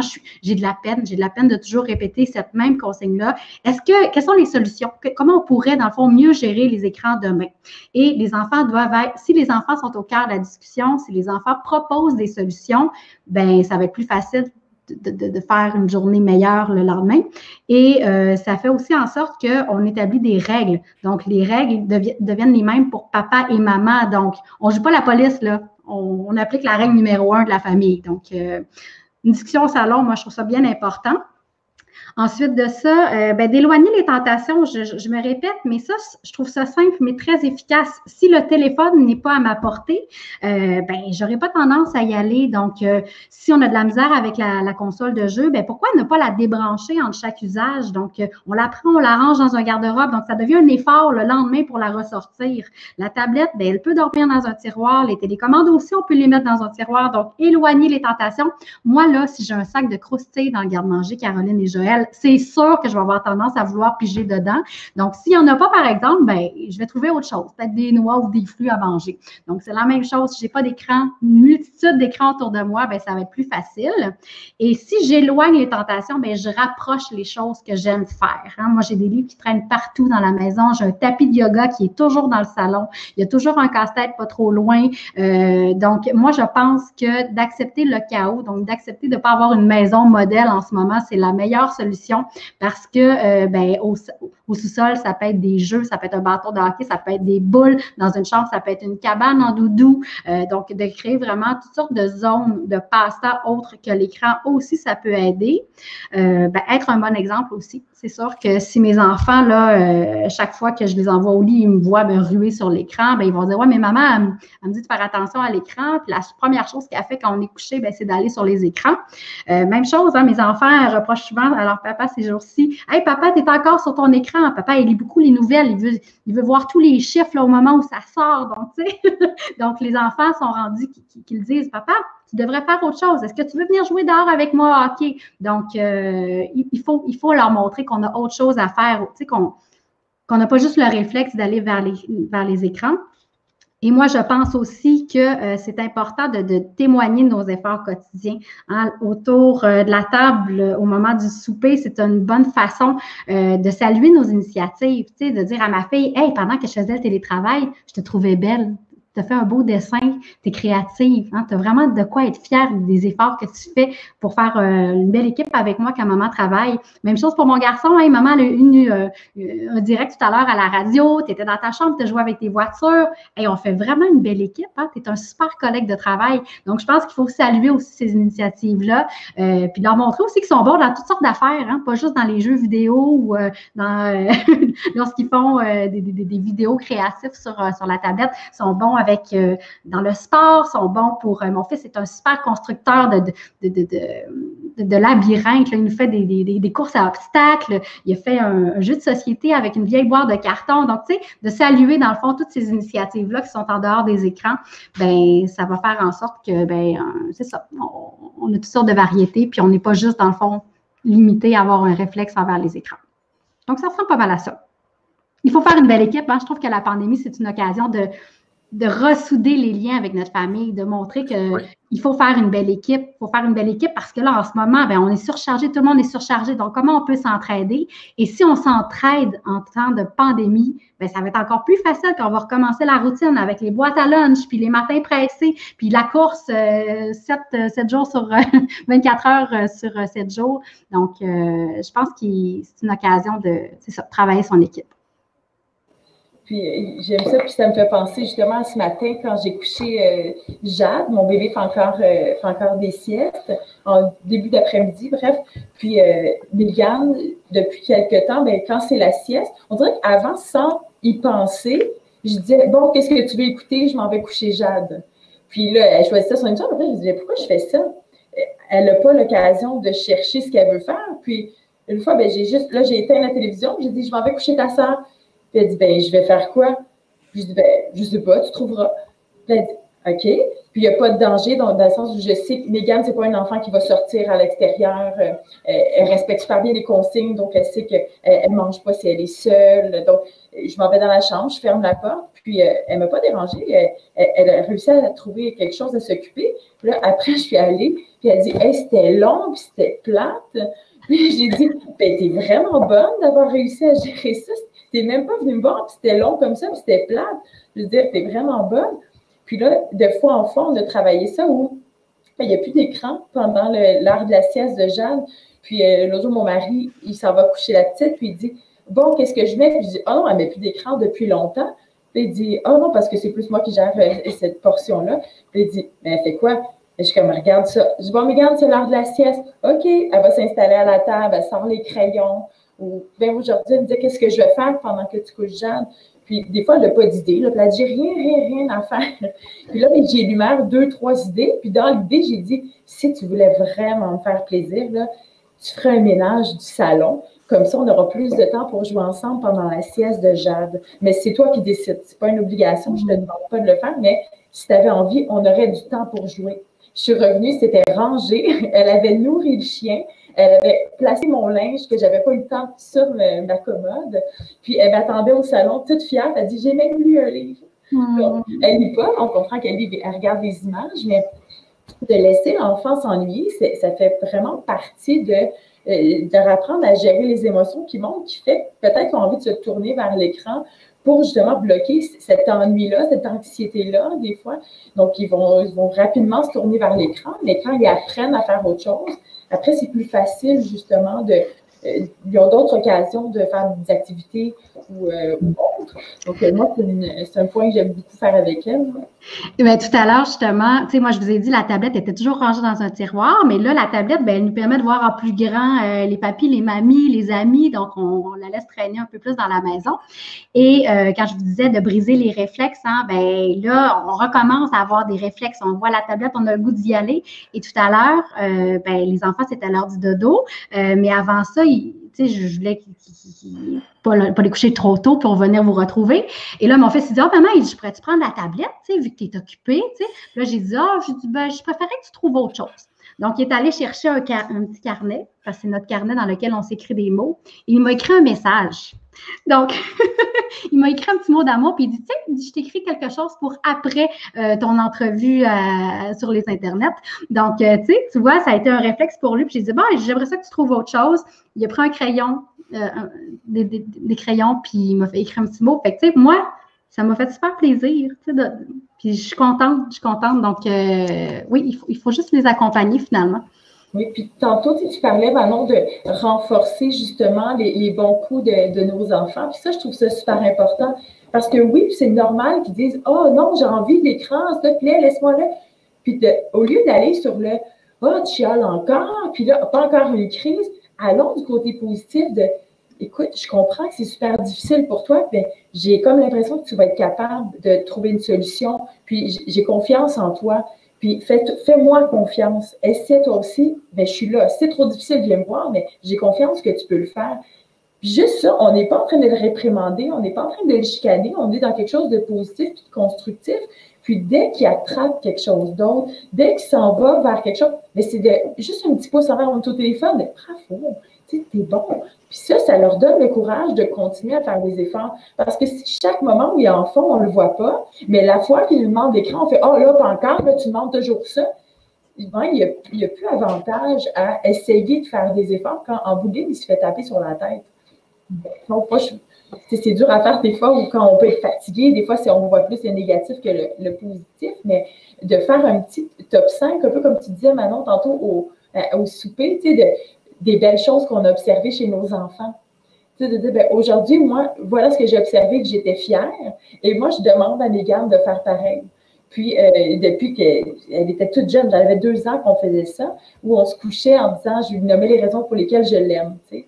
Puis des fois, quand elle se sent plus anxieuse, elle me dit « Qu'est-ce que tu as vu aujourd'hui que tu as aimé de moi? » Ou « Rappelle-moi encore pourquoi tu m'aimes. » Puis je trouve que ça, c'est beau. Ça veut dire qu'elle prend le temps d'observer des petites choses du quotidien qui font toute la différence. Puis des fois, les choses qui la rendent fière ou les choses que moi, j'observe, je fais exprès pour pas que ce soit une grosse affaire. Tu sais. Des fois, il y a une grosse crise qu'elle a très bien gérée. Mais je prends pas ça comme exemple. Je prends je sais que tantôt, tu avais envie de prendre mon téléphone parce que je l'ai oublié sur la table.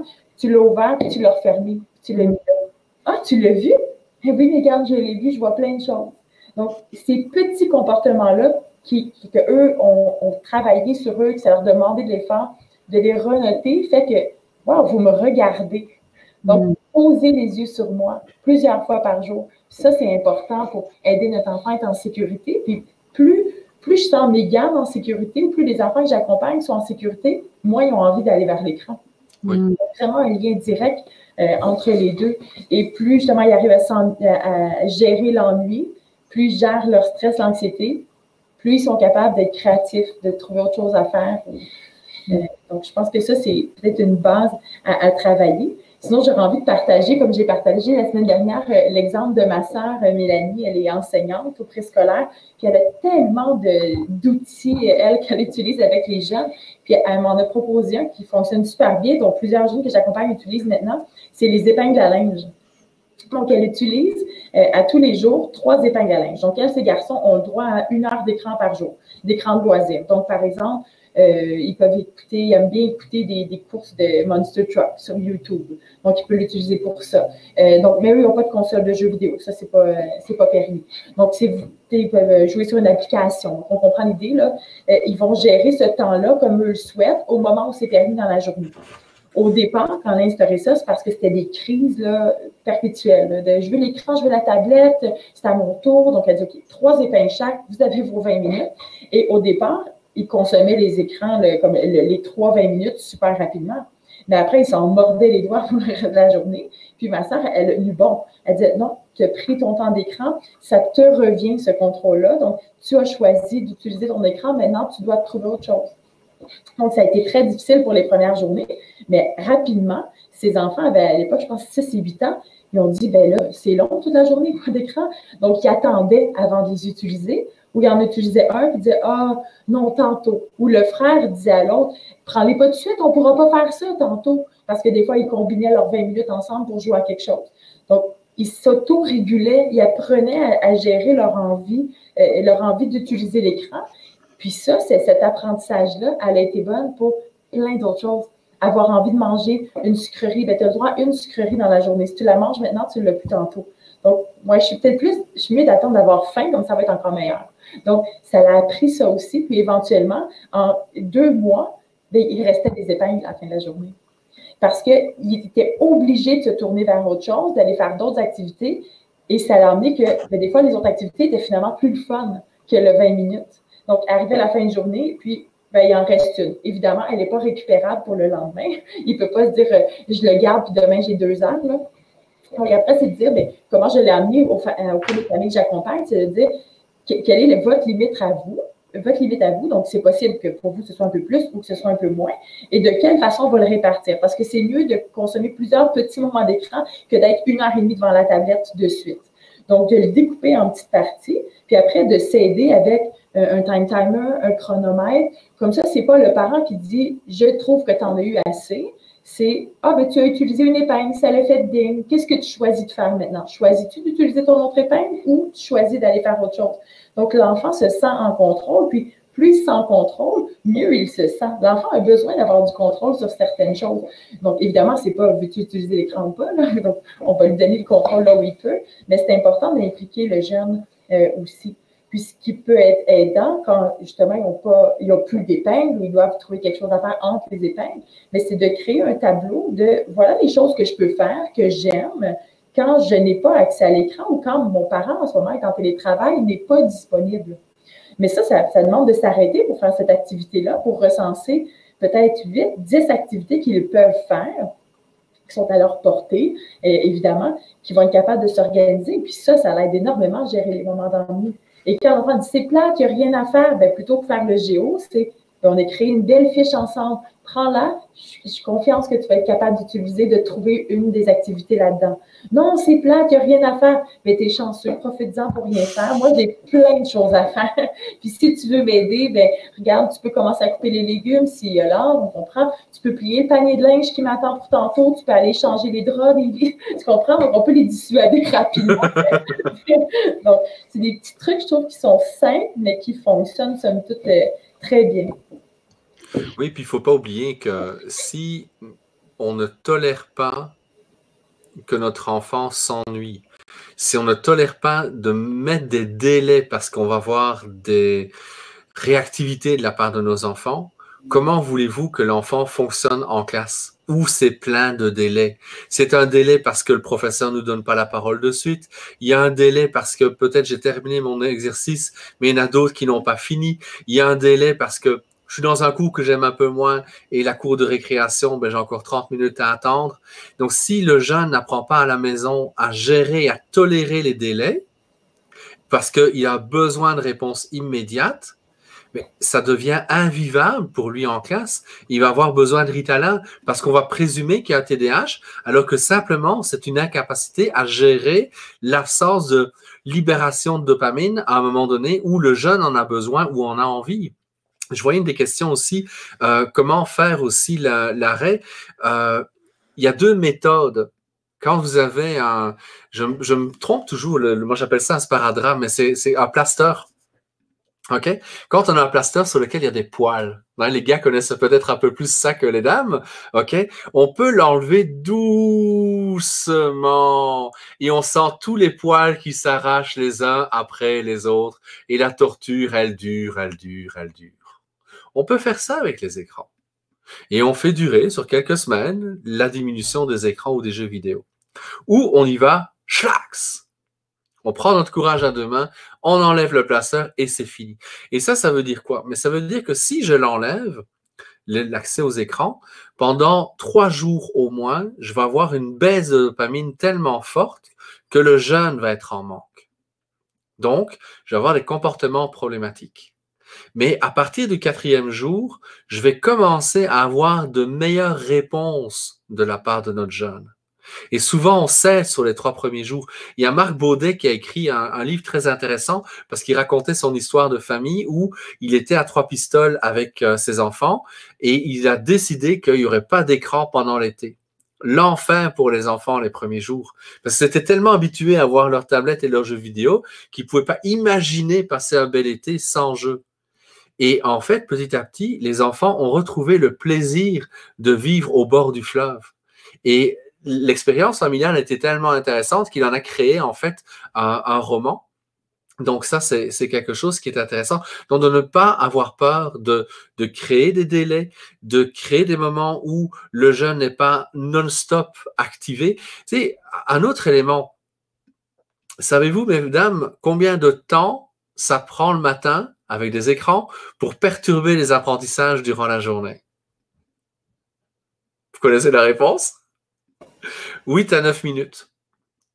Donc, 8 à 9 minutes de télévision ou de jeux vidéo suffisent pour perturber les apprentissages pendant la journée. Et si le jeune regarde Bob l'éponge ou la Patte Patrouille, 4 minutes suffisent. Parce que c'est une hyperstimulation au niveau du système visuel et au niveau du système auditif dans la Patte Patrouille. Ce qui fait que l'enfant, quand il est à l'école, c'est Patte Patrouille, Patte Patrouille, Patte Patrouille. Il est en manque. Il est en manque de dopamine.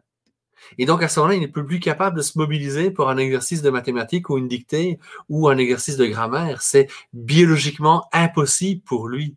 Il n'est pas malade, il est juste en manque de dopamine. Donc, quand on comprend ça, on met en place à ce moment-là les choses nécessaires pour que justement notre jeune puisse avoir les meilleures dispositions ensemble pour pouvoir arriver en fait à trouver sa place dans notre monde et se prendre en main, se responsabiliser et ainsi de suite. Puis, qu'est-ce que tu dirais, Joël, à une famille qui dit, et souvent, ça, là, on parle beaucoup des enfants, mais tu sais, un adolescent qui, tu sais, quand les adolescents décident qu'eux, ils veulent l'utiliser, c'est plus complexe à gérer avec le 16 ans qu'avec le 7 ans. Hein, oui, mais de 2 choses l'une. La première, tantôt, je disais que ça m'était déjà arrivé de rouler à 200 à l'heure en Allemagne, là où c'est autorisé. Okay? Donc, il y a des choses qui sont autorisées dans des pays. Si je suis en Belgique, c'est 120 km/h sur autoroute. Si je suis en France, c'est 130. D'accord? Donc, si je suis au Québec, c'est 100 à l'heure. Donc, chaque ville ou chaque pays, plutôt, a des règles propres. Donc, on peut avoir des règles chez maman et des règles chez papa. C'est différent. Ou des règles à la maison, des règles à l'école. Ça va être différent. Donc, ça, c'est une première chose. C'est correct qu'il y ait des règles qui varient. Cela dit, les enjeux que l'on a avec les écrans, c'est les enjeux que l'on a avec tout.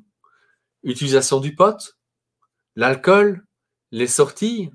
Tu sais, si mon jeune veut sortir à 16 ans, est-ce que je vais l'embarrer dans sa chambre? Non. Il faudra peut-être que je l'amène chez un thérapeute, par contre, pour qu'il commence à développer des meilleures ressources, parce que moi, comme papa ou comme maman, je n'y arrive plus. OK? Et parfois, le fait d'entendre un discours de la part d'une autre personne, c'est celle-même en tout cas, il y a plus de chances que ça sonne des cloches chez le jeune. D'accord? Mais le refus du jeune de 16 ans, ce sera le même que pour toutes les autres activités de sa vie. La même chose à 10 ans, si on peut conduire un enfant à devoir respecter un certain nombre de règles dans la maison, mais on va se faciliter l'adolescence. C'est plus facile de canaliser un jeune à 10 ans que d'attendre à 16 ans quand c'est trop. Et oui, il y a des jeunes de 16-17 ans qui petit à petit vont se retrouver à voir à un moment donné tellement l'incohérence que ça a pour eux d'être tout le temps sur le net et qui vont finir par, à un moment donné, par embarquer dans un mode de vie sain. J'ai accompagné il y a quelque temps un jeune, il jouait tellement souvent à des jeux vidéo, le soir, la nuit, qu'il avait complètement inversé son rythme circadien. Il vivait de nuit, et dormait de jour, et était complètement déscolarisé. Et ça a pris du temps pour pouvoir arriver à le convaincre d'arrêter de jouer avec les jeux vidéo et de commencer petit à petit à retrouver un rythme de vie qui est plus normal. On a dû aussi utiliser une médication parce que c'était pas parce que c'était dur, parce que physiologiquement, il y avait eu un changement beaucoup trop drastique dans son cerveau. Donc, on avait besoin de quelque chose pour tempérer un certain nombre de conséquences de cette bascule au niveau de rythme circadien. Donc, oui, ce sont des cas extrêmes, mais en même temps, on a conduit la restriction de l'usage de l'alcool au volant parce qu'il y a eu des cas extrêmes, parce qu'il y a des gens qui sont incapables, ils prennent un verre de vin et ils vont terminer la bouteille, puis malheureusement après, ils prennent une voiture. Ce sont ces gens-là qui sont dangereux. C'est peut-être pas nous avec un verre. Et encore, en Europe, on est à 0.0, au Québec, c'est à 0.08. En Europe, c'est 0.05. Et on discute de plus en plus que ce soit 0.00000. Donc, pas la moindre trace d'alcool dans le sang pour pouvoir avoir le droit de conduire, de manière à être le plus vigilant possible au moment où on est en conduite, parce que conduire, il y a des risques pour notre vie et pour la vie des autres. Puis, j'aurais envie de rajouter pour aider, parce que je vois les questions des gens, comment on fait pour aider quand c'est plus difficile, quand il y a des résistances. Puis, des fois, je dirais la plupart du temps, en fait, quand je reçois ces familles-là, je ne commence pas à travailler la problématique d'écran en premier. Des fois, on va travailler le lien en premier. Parce qu'au fil du temps, malheureusement, ça se peut que ça se soit effrité. Puis le jeune qui est rendu à 16 ans, ne parle plus à ses parents, il rentre et sort de la maison, s'enferme dans sa chambre pour jouer aux jeux vidéo. Et là, tout à coup, on lui dit « Ferme ton jeu vidéo et viens passer du temps au salon avec nous. » Il n'y en a rien à faire. Il est inconfortable et même les parents sont inconfortables parce qu'ils ne se sont jamais vraiment retrouvés dans cette situation-là. Donc, je pense qu'il y a des choses à reconstruire avant qui vont après faciliter l'instauration ou la réinstauration de règles dans la maison. Et un truc très concret que je partage aux familles, que je partage souvent en conférence aussi, c'est une psychologue de Sainte-Justine qui l'avait partagé. Là, je m'excuse, son nom m'échappe, mais bref, j'ai pris son exemple, je l'ai un petit peu modifié. C'est de voir l'enfant comme un guichet automatique. Donc, le guichet automatique, c'est sa sécurité intérieure. Donc, le compte de banque de l'enfant doit toujours avoir de l'argent dedans. Et la façon de remplir ce compte de banque-là, c'est d'aller faire des dépôts. Et les dépôts qu'on fait comme parents, c'est des petits moments où on passe un temps de qualité avec lui. Là, un petit moment, c'est pas une heure là, de jeu de Monopoly. C'est 5-10 minutes où je prends le temps de m'informer, de prendre soin, de se raconter la journée, de s'intéresser à ce qu'il fait. Puis des fois, je sais qu'on est tanné peut-être, plusieurs parents sont écœurés de voir leurs jeunes devant leur écran, mais plutôt que de leur tomber sur la tête, demander « Qu'est-ce que tu fais? C'est quoi la mission de ton jeu? Puis toi, t'en es où? T'es rendu à quel niveau? Puis toi, est-ce que tu parles avec le monde? Qu'est-ce que vous vous dites? Donc, intéressez-vous à ce qu'il fait. Peut-être que vous êtes habituellement, il n'y a rien à me dire. Bien là, il va en avoir des choses à vous dire. Puis, de s'intéresser, bien, ça nourrit aussi la relation. Donc, on a besoin de le déposer dans leur compte de banque. Puis, des moments d'écran, ça ne compte pas. Donc, de s'asseoir pour écouter un 20 minutes d'émission, ça ne fonctionne pas. Là, on doit être dans la relation pour nourrir le compte de banque. À l'inverse, tous les retraits, c'est les demandes d'adaptation qu'on leur fait. Donc, arrête de faire ça, là, je t'ai dit de pas faire ça, parle pas comme ça, j'aime pas ça quand tu fais ça, ferme ton jeu, viens t'en souper, là, c'est l'heure de faire devoir. Donc, on leur demande énormément d'adaptation dans la journée, ce qui est normal, on a besoin de le faire aussi, mais il ne doit pas y avoir plus de retrait que de dépôt, parce que comme tout compte de banque, il va être dans le rouge, puis il va y avoir des frais d'intérêt. Puis les frais d'intérêt, on va les payer par leur comportement. Puis, il n'y a pas une banque qui dit quand le chèque rebondit, écoute, pour cette fois, ça va être correct, on t'épargne le 40 quelques d'intérêt. Non, le frais apparaît au compte de banque et il faut le payer. Que tu aies de l'argent ou pas, tu vas devoir le payer. Donc, c'est la même chose pour l'enfant. Il va y avoir des frais d'intérêt. Puis, des fois, dans certaines familles, les parents ont juste l'impression de payer des frais, payer des frais, payer des frais. Et c'est ça qui nuit à la relation. Donc, juste de réinstaurer ça. Dans la journée, en ce moment, c'est quoi votre niveau de dépôt-retrait? Juste d'en prendre conscience. Moi, quand j'ai fait l'exercice, j'avais juste mes gardes à ce moment-là. Puis moi, il faut savoir, je travaille à temps partiel et mon mari est policier. On n'envoie pas nos enfants à la garderie, donc on est toujours avec nos enfants. Toujours moi ou mon mari. Donc, je me dis, mes gardes, elle a plus de retrait que tout le monde. Là. Je veux dire, elle pourrait en donner des dépôts. Là. Elle a plus de dépôts, que tout le monde. Elle pourrait en donner aux autres. Je suis tout le temps avec elle. Et quand j'ai fait l'exercice, je me faisais des petits X sur une feuille pour voir le nombre de dépôts que je faisais. ben, j'étais gênée finalement parce que je me suis dit, eh boy, je l'amène dans mes activités. Donc, oui, elle fait l'épicerie avec moi, je fais tout, le panier. Oh, la pomme, elle est rouge, elle est belle, mais elle ne veut pas être à l'épicerie, elle. Elle, c'est pas ça qu'elle a envie de faire, elle trouve ça long, là. Et à un moment donné, elle se tente, donc je commence à y faire des retraits à l'épicerie, à un moment donné aussi. Elle ne touche pas à ça, mais gars, parle moins fort, là. Mais gars, non, je le sais. Donc, on comprend l'idée que je fais beaucoup de choses avec elle, mais pas beaucoup de choses pour elle. Donc, il n'y avait pas beaucoup de moments où je m'arrêtais pour être dans la relation. Puis, très honnêtement, des fois, un dépôt de 10-15 minutes, je trouvais ça long. Parce que, par nature, j'aime pas particulièrement jouer, inventer des bonhommes qui se racontent des choses. Là. Je suis pas, j'accèle pas dans ce domaine-là. Et je trouvais ça long. Et pendant même le 10-15 minutes, des fois, je me déconnectais, je pensais à autre chose, j'allais dégeler le souper. Puis là, elle était fâchée. Je disais, voyons, j'ai juste été faire ça. Mais après, je me dis, c'est comme quand, si mon chum, il ne me fait pas ça, mais si j'étais en conversation avec lui et pendant que je raconte quelque chose, il prend son texto, ben moi, ce que tu me dis, c'est que je ne t'intéresse pas. Alors, quand je prends un moment pour m'arrêter, pour être pleinement avec mon enfant, même si ça dure 5 minutes, si pendant 5 minutes-là, je ne la regarde pas pour aller faire quelque chose d'autre ou que je prends mes messages, ce que je lui envoie comme message, c'est même, on prend quelques 5 minutes ensemble par jour et même pendant ce temps-là, j'ai d'autres choses qui m'intéressent plus. Donc, des fois, juste voir la base, c'est quoi les dépôts, c'est quoi les retraits, puis après ça, de voir comment je peux juste un petit peu augmenter les dépôts. Puis ça va déjà commencer à modifier quelque chose dans la vie familiale parce qu'habituellement, c'est ça le ratio dépôt-retrait. Et là, j'augmente les dépôts. Donc, forcément, ça va emmener quelque chose de positif. Donc, avant même, je pense, de penser à changer les écrans, travailler les dépôts-retraits. Après, quand on va leur demander de modifier les habitudes, là, on pourra recommencer à faire peut-être des retraits parce qu'il va avoir assez d'argent dans le compte de banque pour être capable de puiser dedans. Et un des moments les plus intéressants pour justement mettre des dépôts, c'est le temps de repas. Si je passe le temps de repas à lui faire des reproches, c'est certain que je retire. Si je passe le temps de repas à échanger sur sa journée, sur ses ambitions, sur sa philosophie, sa manière de voir la vie, c'est quelque chose aussi d'essentiel. Puis il ne faut pas oublier non plus aujourd'hui, c'est qu'on est en pleine crise et pour l'instant, les enfants, on ne leur demande pas trop leur avis par rapport à l'éloignement de leurs amis ou par rapport aux mesures de distanciation sociale. Dans beaucoup de situations, quand un des parents, tout au moins quand papa et maman vivent ensemble, quand ils vont faire des courses, les enfants sont censés rester à la maison pour ne pas aller dans les grands magasins. Donc, pour eux, il y a un étouffement qui va se faire. Et l'écran, c'est une manière de sortir de cet étouffement. Alors, si la seule manière de sortir de l'étouffement, c'est l'écran, ben, à ce moment-là, il va être contraint de prendre un écran. S'il peut trouver sa manière à lui de pouvoir, à travers la créativité, de nouveau, être dans des dynamiques et dans des activités qui lui permettent d'ouvrir et de développer en fait son talent, à ce moment-là, il va avoir une manière de s'exprimer, que ce soit de la musique, que ce soit du dessin, que ce soit de la peinture, que quoi que ce soit, mais pour lui permettre d'exprimer, sortir de lui quelque chose. L'autre élément aussi important, c'est que comment le jeune, il vit le stress que nous vivons, nous, en tant qu'adultes. Parce que on entend parler d'un virus, un drôle de virus.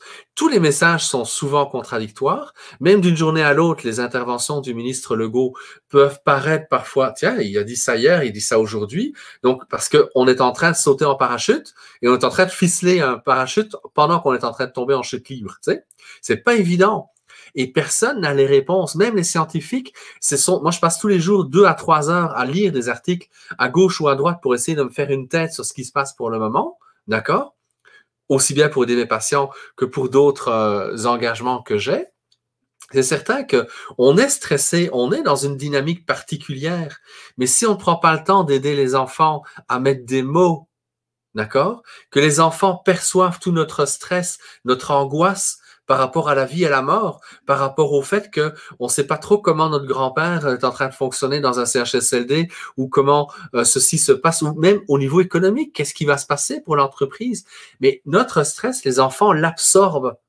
Et une manière de le ressortir, c'est l'agressivité. L'agressivité dans un jeu vidéo ou l'agressivité dans des mots dans un chatting ou envers le petit frère ou la petite sœur. Parce il faut que ça sorte à un moment donné. Donc, prendre du temps pour permettre aux enfants à mettre des mots sur ce qu'ils vivent et leur permettre de se créer du sens sur quelque chose qui n'a absolument pas la crise dans laquelle on est présentement. Puis, je trouve qu'étonnamment, les enfants peuvent, quand on en parle ou qu'on le questionne, puis c'est drôle, c'est en t'écoutant, Joël, que j'ai pensé à le demander à Mégane. Puis, étonnamment, je dirais à toutes les familles, parlez-en avec vos enfants, faites nommer. Moi, j'en parle pas avec la mienne. Donc, coordonner mal chaussée, je me dis, je vais demander à Mégane ce que ça lui fait parce qu'elle allait à la prématernelle 3 matins semaine. Donc, elle voyait les grands-parents tous les samedis. Quand moi, je travaille le samedi, c'est les grands-parents paternels qui gardent Mégane. Donc, je disais qu'elle a eu beaucoup de changements. Donc, on va en parler. Puis, elle me dit, ben, non, c'est correct. Puis, je dis, est-ce qu'il y a quelque chose qui t'inquiète? Elle me dit, j'ai peur après de ne plus être capable de me séparer de toi parce que là, je suis tellement bien, on est tout le temps ensemble. Donc, là, elle sait qu'elle rentre à la maternelle. Elle dit, j'ai peur que ce soit dur maintenant quand je ne serai plus avec toi. Donc, elle vit avec ça. Je lui dis, OK, il faut que j'en parle. Donc, après ça, là, je comprends mieux quand je lui dis, il faut que j'aille au bureau. Elle dit, tu recommences à travailler? Non, mais là, j'ai expliqué ce que je fais quand je vais au bureau parce que je ne fais plus aucune consultation. Donc, maintenant, je suis à la maison. Donc là, elle a peur que je retourne travailler. Elle est dans l'insécurité de quand est-ce que ça va recommencer. Donc, oui, les enfants ont des insécurités, puis ça passe après par leur comportement qu'on ne comprend pas nécessairement. Mais je pense que ce serait un sujet de live complet, ça, de l'effet du stress parental, la gestion des émotions des enfants en ce moment. Puis ça va servir pour l'après-crise aussi, hein, parce que comme tu l'écris dans toutes tes publications, Joël, les enfants vont avoir besoin d'accompagnement, puis les adultes vont avoir aussi besoin d'accompagnement pour soutenir les élèves qui vont retourner à l'école, qui vont retourner en garderie, qui vont recommencer la routine régulière, là. Donc, c'est sûr que ça va engendrer du stress chez plusieurs. Oui. Puis même, je pense, chez plusieurs adultes. Je pense que oui, ça peut être dur, mais on peut trouver un certain confort tout le temps avec nos enfants, là. Oui, tout à fait. Puis sans compter qu'on nous a... Tu sais, le peuple québécois, parmi les peuples occidentaux, a probablement été le peuple qui a le mieux répondu aux mesures de confinement par rapport à ce qu'on a pu voir, entre autres, en Europe ou ailleurs. Parce que le ministre Legault et Horacio Arruda ont transmis la réalité des risques que l'on pouvait prévoir à partir du 12 mars. Et donc, les gens ont accepté, il y a un consensus social, on a accepté le confinement. Et aujourd'hui, on est en train de parler de déconfinement, notamment de nos enfants, avant même de faire un déconfinement des coiffeuses, d'accord? Donc, parce qu'elles sont trop proches de nous, mais c'est parce que des enfants, ça va se toucher. Alors, là, il y a un clash pour beaucoup de parents. Qui plus est, quand le parent a des difficultés, en fait, au niveau de sa santé, ou que l'enfant a des difficultés au niveau de sa santé, ce sont tous des éléments qu'il va falloir considérer dans le processus de réouverture de nos écoles, que ce soit dans une semaine, dans 3 semaines ou dans 2 mois. En fait, à ce moment-là, dans 2 mois, ce serait au mois de septembre. D'accord? Mais c'est ça. Et c'est certain que les réalités de Montréal sont différentes de la réalité au Lac-Saint-Jean, par exemple, ou à Rouyn-Noranda.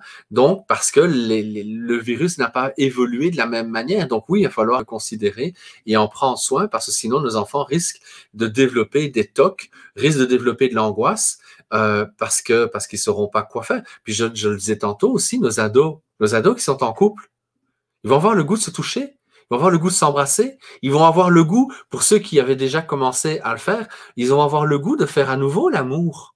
C'est normal. Pour l'instant, on leur interdit tout ça, mais on tolérerait que l'école recommence pour permettre de garder les enfants pour que l'économie reprenne. Non, mais c'est parce que humainement, ça va être important qu'on considère nos jeunes là-dedans. Et tout ça, c'est des discussions qu'on a au niveau du ministère de l'Éducation. Je tiens juste à rassurer les gens. Il y a un beau comité sur lequel j'ai le plaisir de siéger. Donc, ce sont des choses auxquelles le ministre Roberge pense, et j'imagine le ministre Legault aussi, mais toujours est-il que ce sont des questions à se poser avant de rouvrir pour de bon nos écoles. Et pour nous ramener aux écrans, en fait, pour conclure, parce qu'on avait promis aux gens une dernière petite période de questions à la fin. Donc, il y en a qui sont... On a encore 103 personnes de connectées avec nous, juste pour votre information.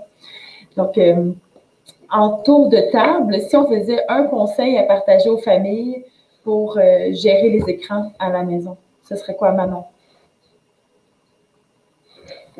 Un conseil, c'est difficile, hein? Moi, je considère là, que notre feeling est très, très fort.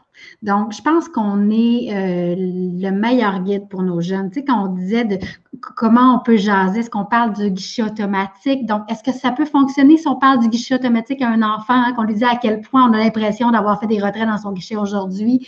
Est-ce qu'à une autre personne, c'est plus facile de faciliter une communication? Moi, ma fille, on fait souvent de communication dos à dos. Donc, quand c'est dos à dos, c'est moins confrontant. Donc, quand elle a des choses à me dire, bien, c'est comme ça que ça se passe. Donc, de s'adapter aussi à chaque enfant, d'être sensible par rapport à ça, de se dire, bon, ben, est-ce que c'est pendant qu'on fait une marche avec mon jeune qu'on peut parler des écrans, de dire, bon, ben, as-tu l'impression que ces jours-ci, je suis tout le temps sur ton dos? Oui, bien, aurais-tu quelque chose à me suggérer? Donc, d'écouter son feeling. De laisser une porte grande ouverte pour que cette discussion-là se passe.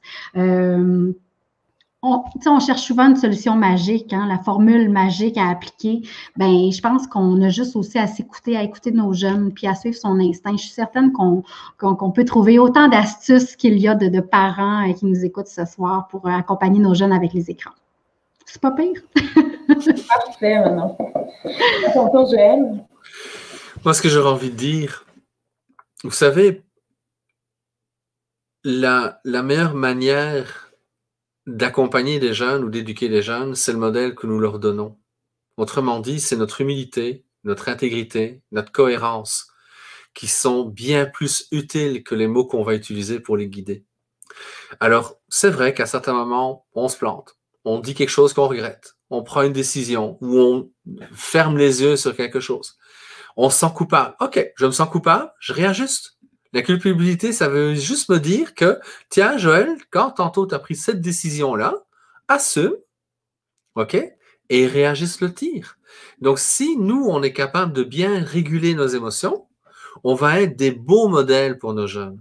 Et alors là, que ce soit les écrans ou l'utilisation de l'alcool ou autre chose, on va être ce modèle-là. Et alors là, il y aura moins besoin, en fait, d'être dans un rapport de force. Il est possible, parce que ça arrive, que malgré tout, notre jeune ait besoin d'explorer sa zone d'ombre. Ça fait partie de la vie, OK? Mais si il y a un lien de sécurisation avec le parent, oui, il va gérer, ou il va explorer sa zone d'ombre, mais il va revenir dans le soleil tôt ou tard parce que c'est plus chaud, c'est plus agréable, ça goûte meilleur. Et il sait qu'il peut s'éloigner du port et revenir dans le port, et là, il y aura un papa et une maman qui vont lui permettre de pouvoir vivre le sentiment « Hey, t'es notre fils, t'es notre fille, puis on t'aime comme tu es. » Et ça, c'est quelque chose de rassurant aussi pour le jeune, même si de temps en temps, il va se trébucher ou il va faire des gaffes. Puis, moi, j'aurais envie de compléter en parlant de respect pour l'enfant. Je pense qu'à certains moments, on peut un peu négliger le niveau de respect en imposant des choses, puis en pensant que l'enfant doit automatiquement collaborer parce qu'on est le parent. Mais quand je demande à Mégane d'apporter des changements, où il y a des fois on rectifie, des fois il y a des choses que j'ai eu permis pendant un certain temps, puis je dis, ben maintenant, je ne le permets plus. Puis j'essaie le plus souvent. Il y a des fois que j'oublie, puis après, ben, la culpabilité me ramène, puis j'essaie encore. Mais c'est de me dire, ça me rappelle la fois où, il y a peut-être 1 an et demi, quand j'ai lancé ma première série de conférences, j'étais tout le temps sur mon téléphone parce que je voyais le nombre de billets qui se vendaient et moi, mon inquiétude, est-ce que les gens vont vouloir venir ou non? Puis là, ça fonctionnait super bien. Alors là, j'étais heureuse de regarder, on a de la dopamine, c'est sûr qu'elle se travaillait, là. J'étais toujours sur mon téléphone. Et mon chum, à un moment donné, s'est tanné, puis il me dit, ben là, à un moment donné, arrête d'être sur ton téléphone, pour vrai, c'est fatigant, là. Range ton téléphone quand tu es avec nous. Puis ça m'avait vraiment écorché. Puis là, au début, j'ai dit, écoute, là, c'est mon travail. Puis là, j'ai sorti plein d'arguments qui ont dit, ben, absolument pas. Parce qu'il me demandait de changer, mais en me rentrant dedans. Puis après, je me suis dit, ben, quand moi, je rentre dans Mégane, puis je dis, ben non, ben, en bout de ligne, il avait raison. Puis j'ai compris, puis il s'est excusé, puis il dit, écoute, je m'excuse de la façon que je te l'ai dit, voilà ce que je ressens. Puis je dis, ah, OK, ben maintenant que tu me parles de comment tu te sens quand je suis sur mon téléphone, ça fait du sens. Mais quand tu me fais sentir que je ne vous considère pas, que ça me fâche, là. Donc, quand je demande un changement à ma fille, bien, j'essaie autant que possible de respecter ce qu'elle ressent, puis de l'accompagner là-dedans. Puis de dire, puis tu sais, oui, je pense qu'on est là, en termes d'autorité, on prend soin de l'enfant, puis on peut imposer des limites, on doit imposer des limites, un cadre strict, mais on est là en termes de respect. je la respecte comme je veux qu'elle me respecte. Puis, c'est aussi ça, l'accompagnement, de prendre le temps puis d'accepter qu'il soit fâché contre nous. D'accepter puis d'être le père, comme tu dis, Joël. Hier, j'ai eu droit à une énorme crise à la maison. Très honnêtement, pour la première fois, mes gardes m'ont frappée. Elle m'a poussée par terre. Je m'étais mis en petit bonhomme pour être toute bienveillante face à elle. Elle m'a poussé les épaules et je suis tombée sur le dos. Étonnamment, je suis devenue plus calme que jamais. Je pensais, mon chum me regardait, il me dit, mon Dieu, je restais tellement calme. J'ai dit, je pense qu'en ce moment, on ne peut pas se parler, mes gardes. Ne t'inquiète pas, on va se parler quand tu vas être prête. Puis là, il s'est retiré dans sa chambre. On ne fait pas de retrait forcé dans la chambre. On n'a pas de punition. Donc, elle est partie. Puis après, elle me dit, est-ce que tu vas venir me voir? Est-ce que tu veux toujours me parler? Donc, elle regardait si le père était là. Puis oui, le père est là. Donc, c'est ça, si on laisse l'enfant, si on a assez de respect, assez d'amour pour lui, pour l'accueillir, peu importe ce qu'on lui demande de changer ou pas, ou d'être ou pas, là, il va revenir vers nous. Donc, de respecter, je pense que ça fait... C'est mon point final là, sur la belle conversation qu'on a eue tous ensemble. Donc, j'aimerais rappeler qu'on va faire tirer sur ma page un exemplaire du livre de Manon Flirtez-vous avec la cyberdépendance. Cool! Donc, oui, c'est super simple pour pouvoir participer. Vous faites « J'aime » sous la publication là, sur notre Facebook Live et vous le partagez pour que ça puisse servir à d'autres parents. Donc, j'aime et partage. Et à 22h, je vais comptabiliser le nombre de personnes qui ont aimé et partagé la publication. Et on va annoncer le gagnant par la suite. On va s'assurer de l'annoncer sur toutes les pages pour savoir d'où venait la personne qui a remporté le livre de Manon. Donc, assurément, je présume, Manon, qu'on retrouve tout ce que tu mentionnes dans ton livre. Oui, il y a plus encore. C'est ça. Hein? Donc, est-ce que tu veux nous en parler rapidement de ton livre? Qu'est-ce qu'on peut y retrouver? Bien, en fait, ça part vraiment de mon histoire. Là, je suis partie de moi avec mes défis de femme, de mère, de travailleuse aussi. C'est dans le fond mon expérience. Il est vraiment découpé par chapitre. Donc, le chapitre de la femme, le chapitre de la mère, le chapitre de l'enfant, le chapitre de l'adolescent, le chapitre du couple aussi, parce que des fois, l'écran peut prendre toute la place dans notre vie de couple. Hein. On se demande quoi faire si on éteint l'écran une soirée avec son conjoint. Et c'est vraiment plein de rencontres avec des professionnels de la santé, un docteur en neurosciences, optométriste, sexologue, psychologue. Il y a vraiment toutes sortes de professionnels qui se sont prêtés au jeu, qui nous parlent aussi de leurs astuces, comment ils mettent en pratique, dans le fond, c'est ça l'équilibre des écrans à la maison. Et c'est aussi plein de rencontres avec des papas, des mamans qui nous parlent de leur réalité, donc les vrais experts des parents, des enfants. Donc, c'est vraiment plein d'astuces. C'est aussi hyper éducatif. Moi, j'ai même des adolescents qui ont lu le livre, donc c'est très drôle. J'ai toutes sortes d'anecdotes familiales, comiques, là, donc ça fait rire les jeunes et les moins jeunes. Donc, c'est pas mal complet comme ouvrage. Puis, est-ce qu'on pourrait dire que ça pourrait s'adresser à un public adolescent? Parce que je reçois souvent la question de parents qui disent « Est-ce qu'il y a un livre qui est écrit pour expliquer ce que les écrans peuvent faire? » Je sais que ce n'est pas un discours culpabilisant, là, ton livre. Donc, est-ce que ça pourrait leur convenir? Qu'est-ce qui est le fun, c'est que c'est pas un ouvrage scientifique où, tu sais, ça prend comme un cerveau là, pour être capable de lire 3 phrases. Là. Donc, c'est vraiment pratico-pratique. Donc, oui, moi, je pense que c'est un livre là, qui peut vraiment faire le tour de la famille. Donc, on peut l'entrer, la maman va commencer à lire. Après ça, le papa va s'y intéresser parce que les chapitres sont courts. Hein. Moi, je fais des livres que j'aime lire. Donc, je suis une maman surchargée. Donc, je veux pas m'endormir au bout de 3 pages. Là. Donc, mes chapitres sont colorés, sont vivants. Donc, après ça, on peut le laisser traîner justement pour que l'adolescent puisse s'y perdre des heures de temps. Puis, tu sais, c'est très coloré, là, regarde, ça a pas l'air d'un livre de papa et de maman très sérieux, là. Donc, j'ai voulu mettre beaucoup d'humour. Ils n'ont pas l'air plates comme le mien. C'était pas ce que je disais. Moi, je peux le dire. Mais c'est très coloré, puis c'est ça. Je voulais que ce soit dynamique. C'est plein d'humour. Hein? Si on met de l'humour aussi dans notre vie de parents, lorsqu'on parle des écrans, mais ça va être plus facile. Donc, ce livre-là est plein d'humour pour justement nous accompagner avec les écrans. Donc, oui, ça s'adresse à tout le monde. Le petit, pas petit, là, je dirais 12 ans, Joël? 11 ans? Pour? Mettrais-tu un âge pour mon livre? Non. Non. Non, tu as des enfants qui, à 10 ans, pourraient le lire parce qu'ils sont prêts à ça. Il y en a d'autres qui, à 15 ans, ce sera difficile. Donc, c'est juste d'offrir l'opportunité aux jeunes. C'est une manière de leur montrer. Et puis, s'il embarque, ben, have fun, tu sais. S'il n'embarque pas, ben, peut-être qu'il faut simplement le lui traduire. Donc, on éloigne les tablettes puis on laisse traîner le livre dans le salon. Exactement. Puis, où les gens peuvent se le procurer, Manon? Mais en fait, c'est partout en librairie, donc demandez à votre libraire préféré. Je sais que ces temps-ci, ils travaillent très fort pour faire des livraisons spéciales dans les foyers. Donc, il y a ça. Sinon, moi, je fais des petites tournées une fois de temps en temps en région. Donc, s'il y a des gens du Saguenay-Lac-Saint-Jean qui ont envie de l'avoir, ben, écrivez-moi, puis on va se trouver un petit rendez-vous sans contact, là, où j'irai porter le livre sur votre maison. Je me suis trompée de et si vous voulez rire pour vrai, venez écouter les 2 conférences de Caroline et de Manon parce que ça a été 2 des conférences les plus, comment dire, amusantes. Tu sais, nous, on était sérieux. Vous avez amené un soleil dans votre manière de présenter les choses. Et ce qui était aussi recherché, en fait, dans les témoignages que vous veniez livrer durant ce colloque, c'était très, très, très précieux parce que vous êtes vraiment 2 femmes extraordinaires. En tout cas, moi, que j'estime et que je respecte beaucoup. Je me sens honoré de vous fréquenter et de travailler avec vous sur les différents projets. Donc, merci beaucoup. Merci à toi, Joël. La belle invitation. D'être toujours là quand on a des grands... Moi, Joël est toujours là. J'ai des questions, ben, je l'appelle. J'écris un nouveau livre, je l'appelle. Donc, Joël est toujours très précieux dans ma vie de maman.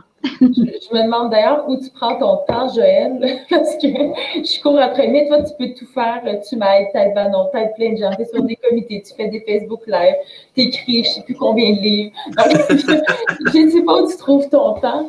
Ben, merci pour ce que tu fais. Sincèrement, moi, ça l'oriente tout, ça a complètement changé ma pratique, en fait. Je t'ai découvert il y a 3 ans. Puis un jour, je me disais, oh, t'es encore mon idole. Moi, j'ai pas d'idole comme de musique. Moi, c'est l'intelligence qui me fascine. Elle est où? Curiosité, puis là, je me disais, je t'écoutais sur mon écran, puis j'avais adhéré à des formations en ligne. Puis tout ça, puis ma sœur qui est enseignante aussi suivait tes formations. Puis quand on parlait de Joël Monzé, c'était comme la sommité Joël Monzé. Puis là, un jour, j'avais lancé dans l'univers que tu signes la préface de mon livre. Puis que là, j'ai dit, je vais oser lui écrire. Veux-tu valider le contenu d'un chapitre que j'ai? Puis non seulement tu as validé le chapitre, mais tu m'as proposé d'écrire la préface et de me présenter à ma conférence, le lancement de mon livre. Là, maintenant, j'ai le privilège de te côtoyer régulièrement. Donc, vraiment, tout le monde devrait te connaître. Tout le monde devrait suivre vos pages à vous deux. Vous êtes 2 personnes que j'apprécie vraiment beaucoup, puis desquelles je sais que toutes les familles peuvent tirer avantage à vous connaître, à vous fréquenter. Justement, on a chacun des pages Facebook. Si les gens veulent les suivre, je les ai inscrites au bas de l'écran. Donc, je vous invite à aller suivre nos pages. Je sais, on ne peut pas promettre, dans le sens, le rythme des Facebook Live qu'on va faire, mais on dirait qu'on est sur une belle lancée, Joël. Oui, OK. Avec plaisir. Avec Manon, je pense qu'on avait encore des idées de ce qu'on pourrait faire. Puis je reçois beaucoup de commentaires, mais après des messages de gens qui disent « Ah, j'ai vraiment aimé, j'ai partagé. » Ceci dit, il y a beaucoup d'éducatrices et d'enseignantes qui ont partagé notre live de la semaine dernière aux familles. Donc, c'est pour ça que je l'ai mis là, sur la chaîne YouTube, donc pour qu'on puisse les rediriger facilement après. Mais je sais que ça sert beaucoup ce qu'on fait. Puis j'ai vu qu'il y avait des questions auxquelles on n'a pas répondu et qu'on ne pourra pas répondre ce soir.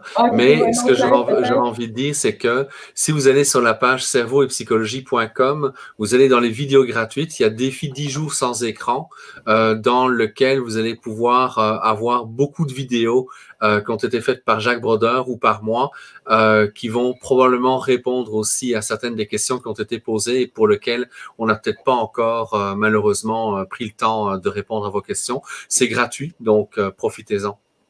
Super.